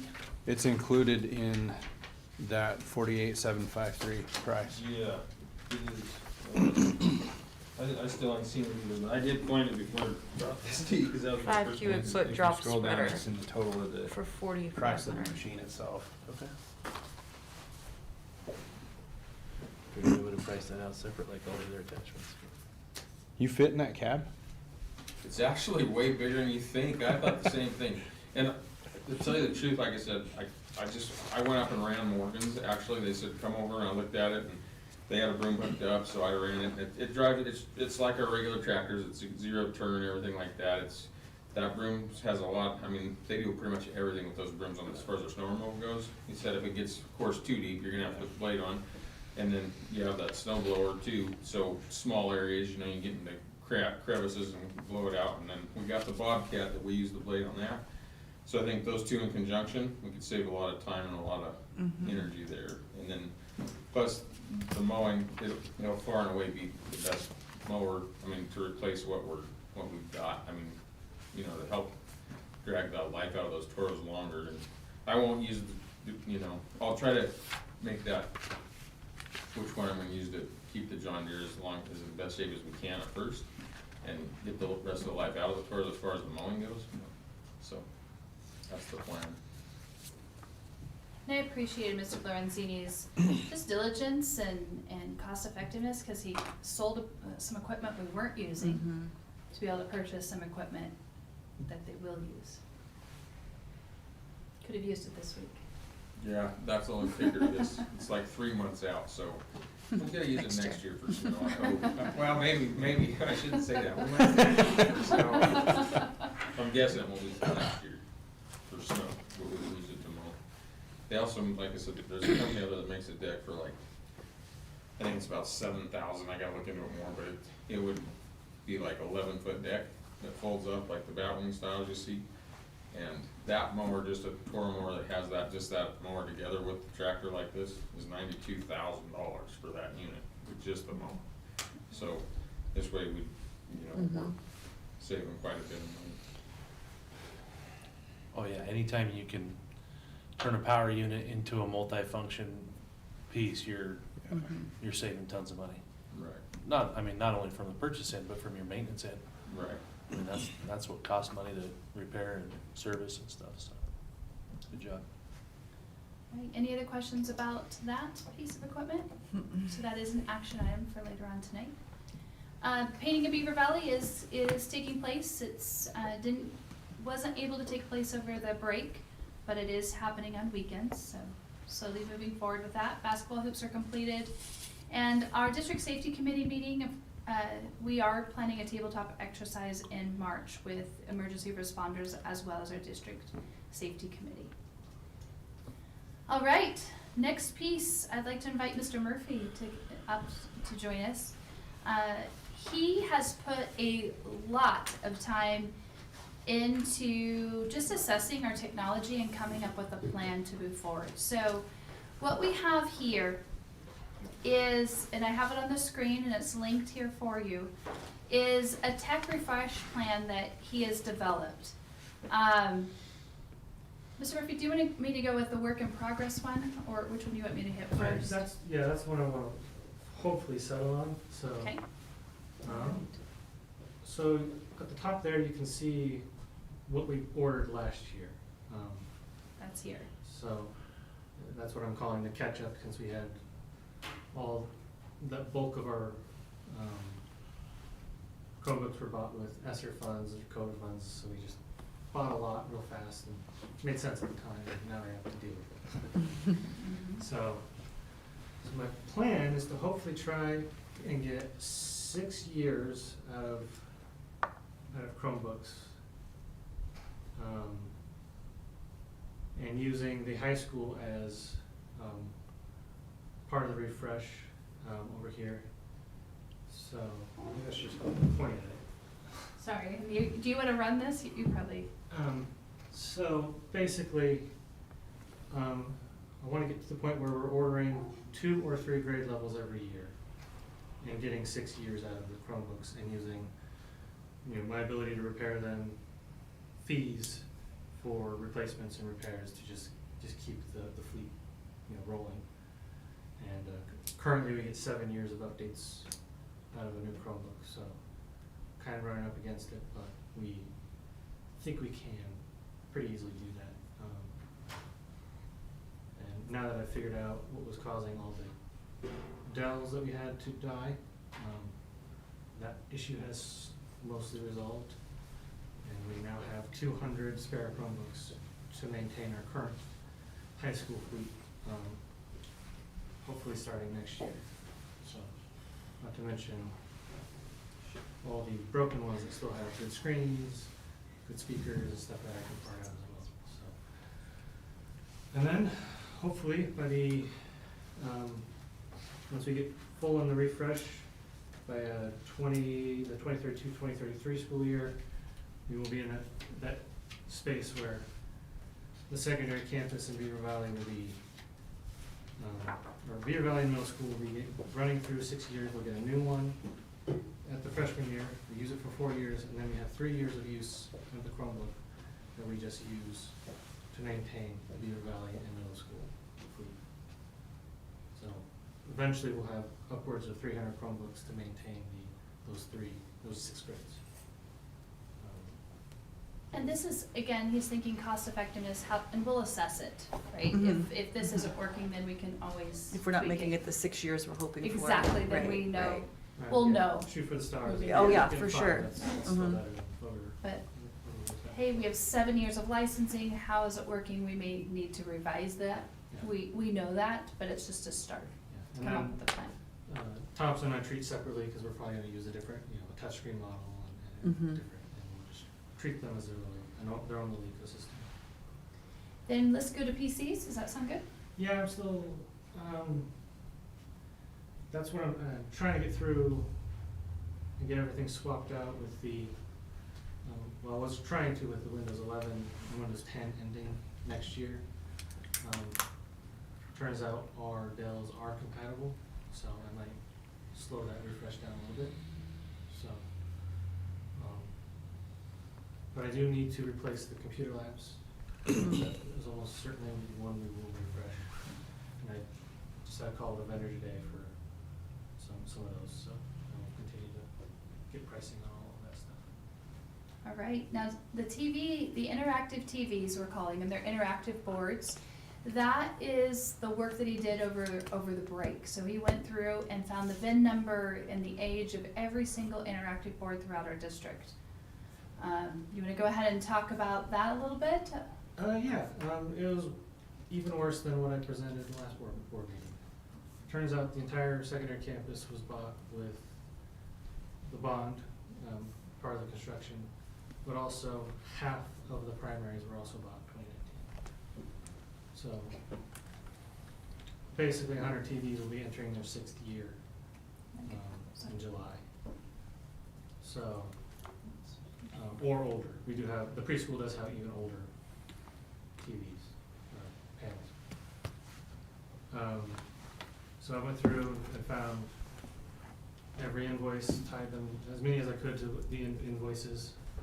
I don't know which ones were bought with ESSER funds or that would have been after the construction. So, yeah, we do have the entirety of the secondary campus and half of the primary schools are way out of warranty and will be entering their 6th year of use. Let's go back here, so, wanna talk about your proposal? So I put together a couple that maintains warranties. I don't think we need to go that aggressive. So I'm inclined not to bother with that one. And then if you scroll down, I put together an 8-year refresh cycle. One that tries to catch up for all the years, those 100 panels that we will be entering basically their last couple of years. And then one that staggers that catch up over 3 years, and then starts a biannual refresh per building. And I'm treating middle school and high school as different buildings. So the staggered catch-up would include 30 panels, where this 8-year catch-up would have the 60 panels, and then 0. Is that correct? Mhm. Yes. And with the projects I want to do next year, I'm inclined to ask for the 60. But You wanna talk a little bit about the projects next year? yeah, I do want to refresh all of our phones, not all of them, but the majority of them are from a system that was deprecated in 2017. Not a huge project, it's about 20 grand. Last quote, it might be cheaper or more expensive now, I'll get a fresh quote in this spring. And then I do want to overhaul our network to do the things the network's supposed to do. Right now, to be really layman's about it, we have what's called a layer 2 only network. So we have a physical layer and then a network only layer. So basically, everything is just one big network. So your Chromebook's on the same network as the Thompson staff PCs, which is not how you should be doing that. So I want to start by replacing the top layer of our network with something that allows me to separate the traffic, at least by building. And then once E-rate, assuming E-rate's still around, pending a Supreme Court decision, in 2026, 2027 school year, fiscal year, our category 2 funds will be able to refresh, and I will be able to hopefully purchase the remainder of the network with that. And this year we did receive ESSER rapid funding. It was ESSER 3, they had some leftover ESSER 3 funds. Applied for that grant, we received it this fiscal year. So that, so there's wiggle room in the budget for that amount, and then Instead of the $84,000 we had budgeted for the networking refresh, he's going to do just phase one, right? For a maximum of 25,000. So if you choose to increase from 10 interactive boards to 30 or 10 to 60, there is funds for those interactive boards within those two. It's in capital projects under that tech part. Without having to reallocate? Or- Right, so it would, I could pull up the budget. Okay. but It's in his tech cap Okay. reserves, where it says networking and Chromebooks, there was revenue there. So it says Chromebooks, but it would be, if you consider that tech, it would be interactive boards instead. Anything else? Any questions about tech refresh, questions you may have? And I can do some homework too if you have questions. But he has put a ton of time into creating this plan and doing all that invoicing and VIN numbers.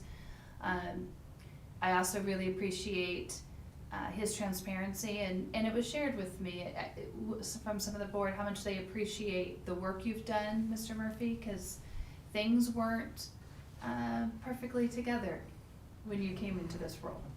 And so he's done a lot of work to clean some things up. Is that a fair assessment? Yeah, I think so. So thank you. Can I get a little bit of clarification on the budget years? Mhm. So we have in the current budget year Correct. funds for network work. For phase one, it sounded like. Okay, Yeah. Yeah. 80-some thousand. So let me just pull it up on the screen. I think it would make it easier. So this is for the 24-25, this current fiscal year. Correct. So don't get dizzy here. And that was the full scope of the two layers of the network that So you had this is what- initially intended to do? Basically replacing every switch with what's called layer 3 capable switching, which would be close to 100 devices, which that project I won't be able to do over a summer anyway, so probably staggering it would make more sense anyway. So. But you had, so what was budgeted and what you intended to do was do that whole scope within this Fiscal Fiscal year year. originally. And what I just wanna make sure I heard you correctly, that your intent is to turn that into two phases, moving part of it to for next year's budget, for the 25-26 budget. Correct. Leaving only 25,000 on this year's budget needed. Mhm. Is that correct? Correct. Okay. And here's what was budgeted for this year. This is from the October interim budget, the one that you approved at that time. Here was for the tech network that we just were talking about. This is under that general fund section. I just wanted to kind of help bring your, because it's been a few months. So there was 84,000 for network, 150,000 for tech refresh. That was Chromebooks is what I had shared. And then phones. Phones were saying, yes, we're gonna get a new quote, so that could be this fiscal year, it could be next. This is where the interactive boards would come out of. The reason it would is because we received that ESSER 3 grant, and I can just pull it up here in gains, give you the exact.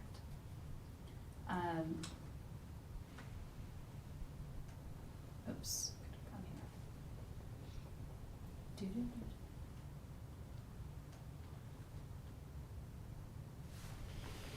Do So- you, go ahead. No, go ahead, sorry. I'm just thinking from budgetary differences from this current fiscal year to potentially significantly less school funding, depending on what legislation does for next fiscal year. How much do you think that should weigh into the decision to do 30 versus 60 this year? My recommendation really would probably be to go ahead with the 60. Here's why. Not because I like to spend money. Anybody who, that's not the reason I do is I've had multiple conversations with Mr. Murphy since we had the December meeting. And at first, I owe Mr. Murphy an apology in the board because I just wasn't ready, right, with the presentation. after having multiple conversations and understanding the perspective of the interactive boards, oh, thank you. The interactive boards, the staff uses those interactive boards for teaching. So when we talk about implications for students, there's a huge implication. They're used frequently, all the time. So we know we need to maintain those. To go back to overheads or projectors, or, we had the little, you know what I'm talking about. Mm-hmm. We're not gonna do that. So those interactive boards were purchased in 2019, so they weren't even purchased with COVID funds. So they're older than that. The warranty has expired. They aren't fixable. We know with these interactive boards that they are coming, they're foreign. Political landscape being what it is, there could be tariffs assigned to it that could cause the cost to increase. It's just part of the world that we're in. Mr. Murphy also is continuing to look at other places where he could get those boards, and if a less expensive option, and looking at quotes, of course. But this is the best quote, has a nice 5-year warranty. Let's make sure we have those. So. And they, starting in 2023, they started making what's called EDLA certified interactive panels. With that comes full Android functionality, so we get the full use of the Play Store, so any educational apps and stuff like that just load natively on the board, and no more, so that gives us some more resources to potentially leverage in the classroom. And what kind of controls do you have, safety controls do you have over those? We've got about 2 to test, and we really like them. I really like them. The teachers seem to as well. They do come with 3 years of management, and that allows me to lock them down, put passwords, control the apps that go in and out of them, and then they do have, they are an Android device, so they do get regular security updates from Google as well, so it's as safe as your phone.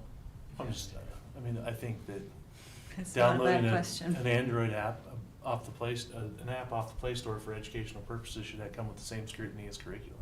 Yes. Or more. Right. Yeah. Or more, right. Right. And so. And there's a lot of, Because it changes on the fly overnight, the app content can change there's a lot like of, that. subscriptions that we have that, have Android apps as well, so that they use on the Chromebooks, so. And that's something with subscriptions, all of that we have had some serious conversations, and Ms. Kimball could talk about that more, about subscriptions and the curriculum and how we want those to be vetted. In past, some of the practice have been, hey, I like this and let's do this, versus taking it through curriculum council, and we're trying to make sure that we're making very mindful decisions about our subscriptions. I just had one question, Bobby, on, like at Thompson, do we need to have a lab and Chromebooks, or could they just bring their Chromebooks in for computer time? To just say, you know what I mean? I believe Mrs. Hodgson has a set of Chromebooks in there for that class. Okay, I was just wondering, if they've already all been assigned one, can they just take it with them, or maybe it's not that simple once you get into the class, but like, are we doubling up, but if Yeah. that's probably pretty minor in your numbers, 20 Yeah. extra computers. And Thompson will hopefully go around twice. They don't damage them all that much. Yeah, okay.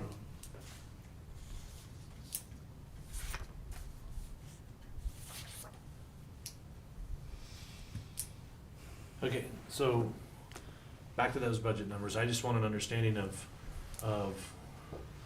what was originally budgeted for, Mm-hmm. dollars and items, Mm-hmm. and what we're pushing to achieve this proposal. So the amount that we received through ESSER 3 was $89,838, just to put that here. In addition to the 150, or So- that is part of the 150. No, that wasn't. So the 150,000 was just budgeted out of general funds for tech refresh. That was then we found out I just was looking at the history, several months later that we received this funds. So then in our interim budget, that was the 150. So we would have spent $90,000 on Chromebooks, but we ended up getting it replaced through some ESSER funds. So we still have, not all of that 150 because we bought some PCs. So there was funds used, but between the tech refresh and the tech network, that amount you could pay for the 60 interactive boards. And didn't, if I'm, And, did we purchase? but we're this still, hold on, we're still achieving what we intended to achieve within that 150, or we're saying, okay, what you initially had, we're pushing to next year in that 150? Let me answer Your that. your network refresh plan. So this 150 was for tech refresh, and that was for Chromebooks, PCs, all of that, and some interactive boards. This was like, hey, this is general tech refresh, but mainly Chromebooks. If I remember, like, well, I'm remembering it right, but, this year's deployment of Chromebooks we purchased at the end of last year with the remainder of last year's tech budget, I believe. Well, that was the intention, Yes. but it, So we wouldn't be purchasing any outside of this school year anyway. they actually got purchased this year, but Well, that's, okay. yeah. Okay, all right. Are you, did you get your answer? I'm confused on the tech network now, out of the question you're asking, yeah.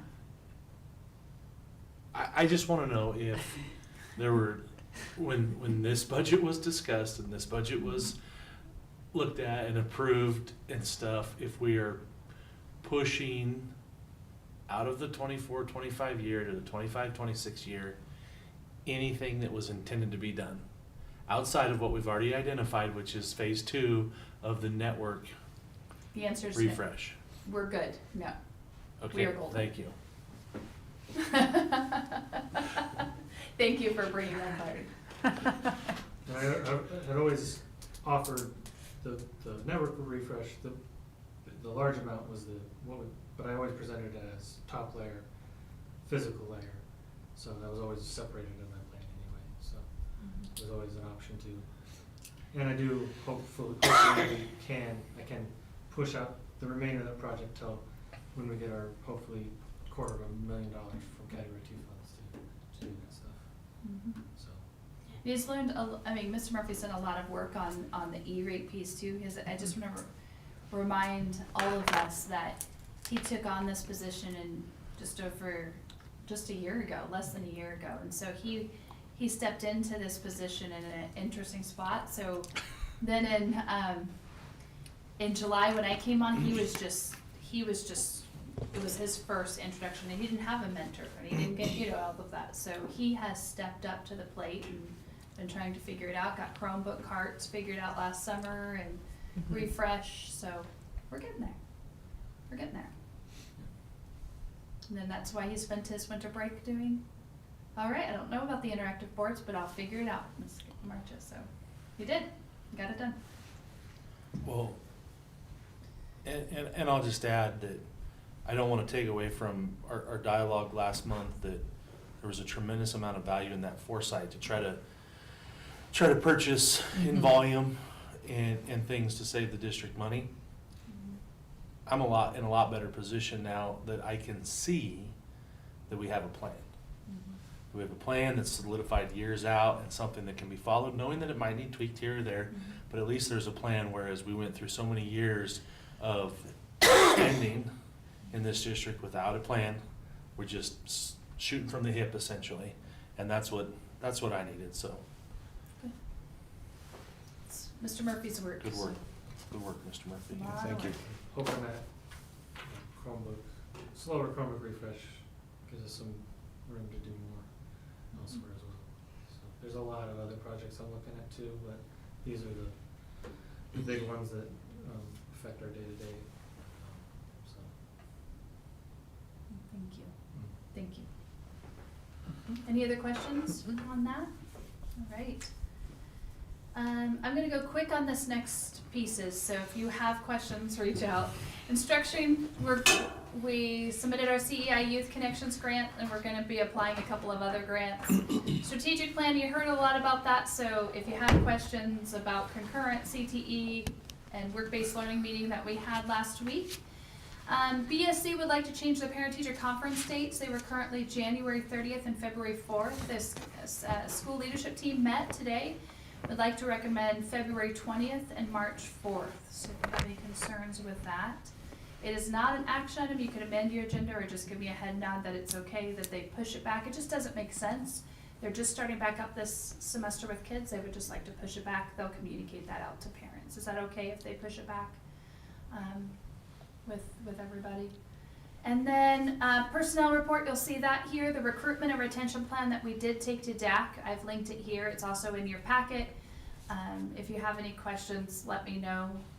There's also, we are starting to determine our staffing patterns for next year. Right now, we know we need another special ed teacher at the elementary, another 4th grade teacher next year, in addition to those that we have. Not that we've lost anyone, we're just wanting to decrease class size in our current 3rd grade class going to be next year's 4th grade class. It's a large class. This Thursday I'll be attending this Become a Teacher in Northeast Colorado event. So if you know of anybody, a community member who's talked about getting into education, send them my way. We'll be at Fort Morgan Middle School at 5:30. There's going to be lots of school districts from the Northeast and lots of institutions of higher education partners there as well. There's a flyer linked. I've also posted it on our Facebook page, and it's on my LinkedIn. All right. Is that an event that would benefit any of our high school students that are considering? Absolutely, you're welcome to attend as well. First reading of policy, I know it's late, so I'm trying. ICICA, you'll see the calendar committee's recommendation for policy, which is alignment with Wiggins and Fort Morgan's ICICA policy. You'll hear their explanation, and also we're focusing on the importance of instruction. That's where the revision of the calendar will come to you in February, and we'll have that work session on the 10th. Second readings, you have a series of D policies, 1 through 4.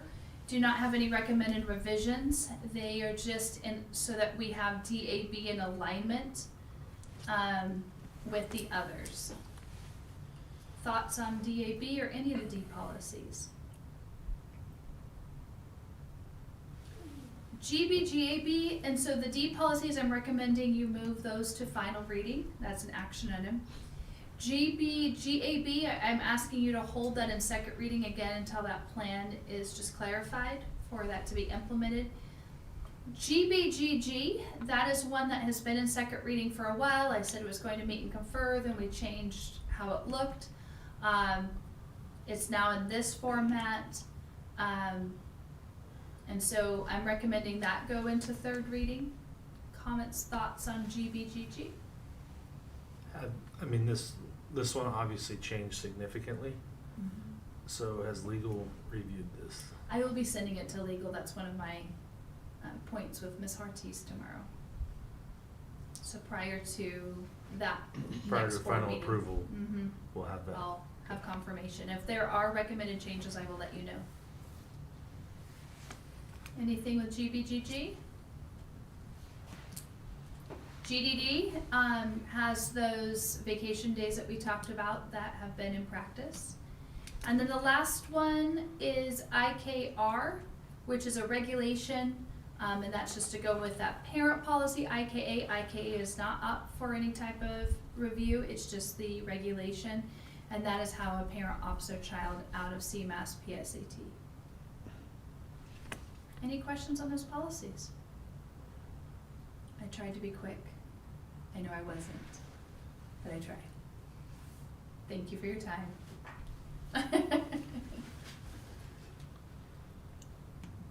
With that, President Chard. Any questions on the superintendent report? I know they're lengthy, but the transparency and the information Yeah. is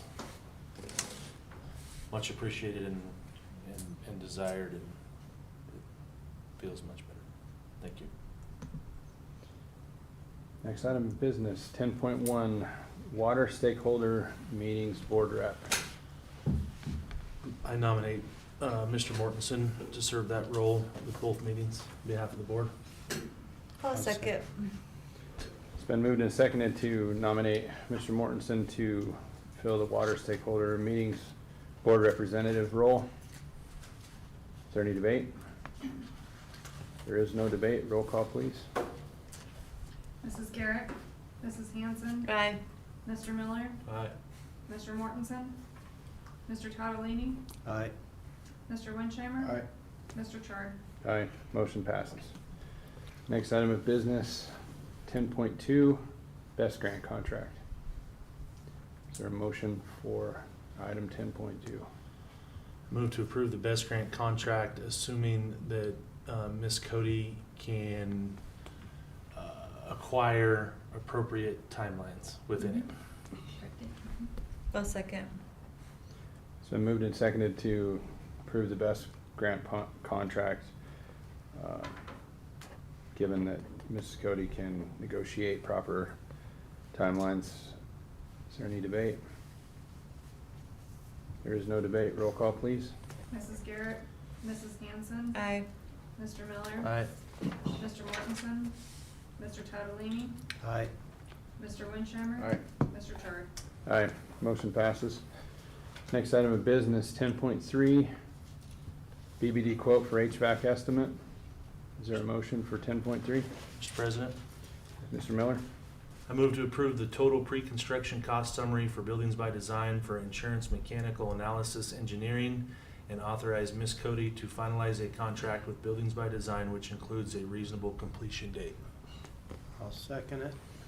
It's been moved and seconded to approve the Buildings by Design quote for HVAC estimate. Any debate? There is no debate. Roll call, please. Mrs. Garrett, Mrs. Hanson. Aye. Mr. Miller, Aye. Mr. Mortensen, Mr. Totolini, Aye. Mr. Winchhammer. Aye. Mr. Chard. Aye, motion passes.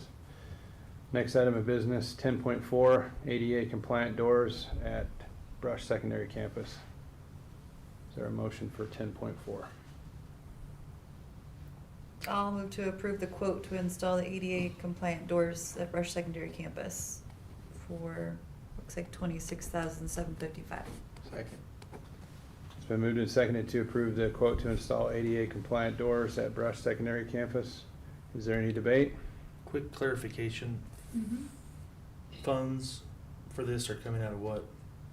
It'll have to come out of the maintenance, purchase services.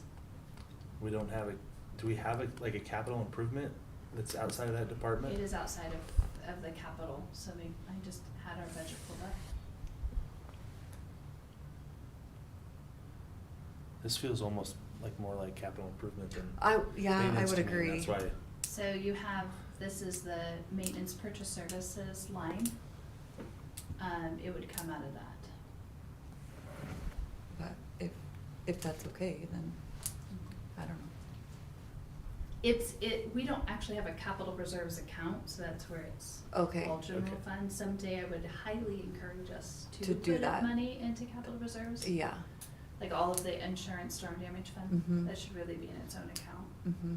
So frequently I would say, hey, would you be willing, I'd recommend a motion to have you move X number of funds to the capital reserves account and then we pay it out of capital reserves.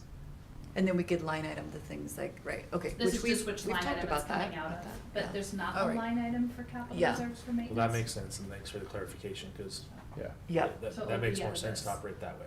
Yep. We're getting there. Yep, yeah, We're it's getting great. there. Any other debate? So the motion is to approve the quote to install ADA compliant doors at Brush Secondary Campus. Roll call, please. Mrs. Garrett, Mrs. Hanson. Aye. Mr. Miller, Aye. Mr. Mortensen, Mr. Totolini, Aye. Mr. Winchhammer. Aye. Mr. Chard. Aye, motion passes. Next item of business, 10.5, maintenance tractor. I move to approve the purchase of a John Deere mower tractor with attachments at a total cost of $66,460.10 to be funded primarily through the $62,110.66 received from the sale of the Toro equipment with the remaining balance of $4,349.44 to be funded from maintenance equipment.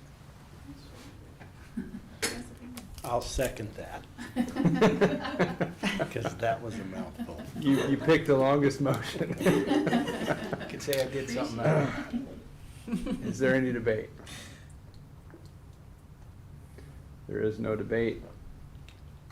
Roll call, please. Mrs. Garrett, Mrs. Hanson. Aye. Mr. Miller. Aye. Mr. Mortensen. Mr. Tadolini. Aye. Mr. Lonshammer. Aye. Mr. Chart. Aye. Motion passes. Next item of business, TEI invoice. Is there a motion for 10.6? I move to approve paying the invoice. I'll second. So moved and seconded to approve paying the TEI invoice. Any debate? There is no debate. Roll call, please. Mrs. Garrett, Mrs. Hanson. Aye. Mr. Miller. Aye. Mr. Mortensen. Mr. Tadolini. Aye. Mr. Lonshammer. Aye. Mr. Chart. Aye. Motion passes. Next item of business, 10.7. Is there a motion to approve the personnel report? So moved. Second. Been moved and seconded to approve the personnel report. Is there any debate? There is no debate. Roll call, please. Mrs. Garrett, Mrs. Hanson. Aye. Mr. Miller. Aye. Mr. Mortensen. Mr. Tadolini. Aye. Mr. Lonshammer. Aye. Mr. Chart. Aye. Motion passes. Next item of business, 10.8, interactive boards. Is there a motion for 10.8?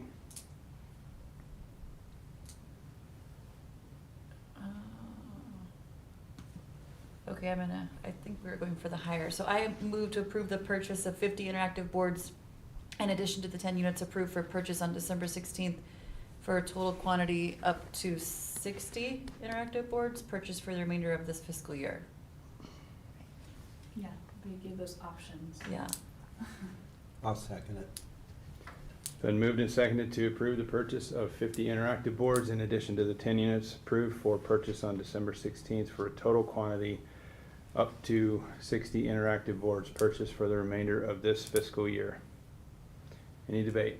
I have one clarifying thing, because they are coming in from another country, it sounded like, and the tariffs, all of that would still be solidified before we push go if the quote substantially jumps. Yeah, the current quote is good till, February We're locked. 15th. 15th. Okay, So we're locked till February 15th. okay. Even though they probably won't be in America by the 15th? But I you can guess. execute the quote, you can Might be execute the a purchase. clarifying Yeah. question, Okay, Be able, once, I mean. I just want to make sure that we don't get, they don't get stuck and then we're stuck on a tariff I problem. would say execute the purchase, that quote's. We should be good. Yeah. Okay, all right, then I'm good. Any other debate? There is no debate. Roll call, please. Mrs. Garrett, Mrs. Hanson. Aye. Mr. Miller. Aye. Mr. Mortensen. Mr. Tadolini. Aye. Mr. Lonshammer. Aye. Mr. Chart. Aye. Motion passes. Next item of business, 10.9, policies for third reading. Is there a motion to approve the listed policies for final reading? Hmm.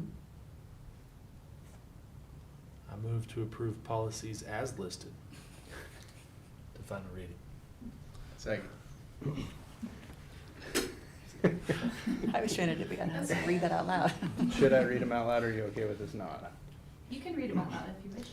It's been moved and seconded to approve policies DJ, DJA, DJB, DJBR, DJE, DAB, GBGG, GDD, and IKAR for final reading. Is there any debate? There is no debate. Roll call, please. Mrs. Garrett, Mrs. Hanson. Aye. Mr. Miller. Aye. Mr. Mortensen. Mr. Tadolini. Aye. Mr. Lonshammer. Aye. Mr. Chart. Aye. Motion passes. Next item of business, 11.1.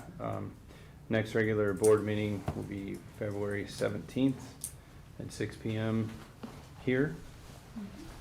And then we settled on February 10th at 5 PM for a work session here as well. So next time, do you have any other pieces for information items? Next item of business, 12.1, do you have any clarifications? Next steps? I have some next steps, but I'll. Talked about those earlier. Did anybody hear anything today that caused you to believe that we need to address any of it in policy?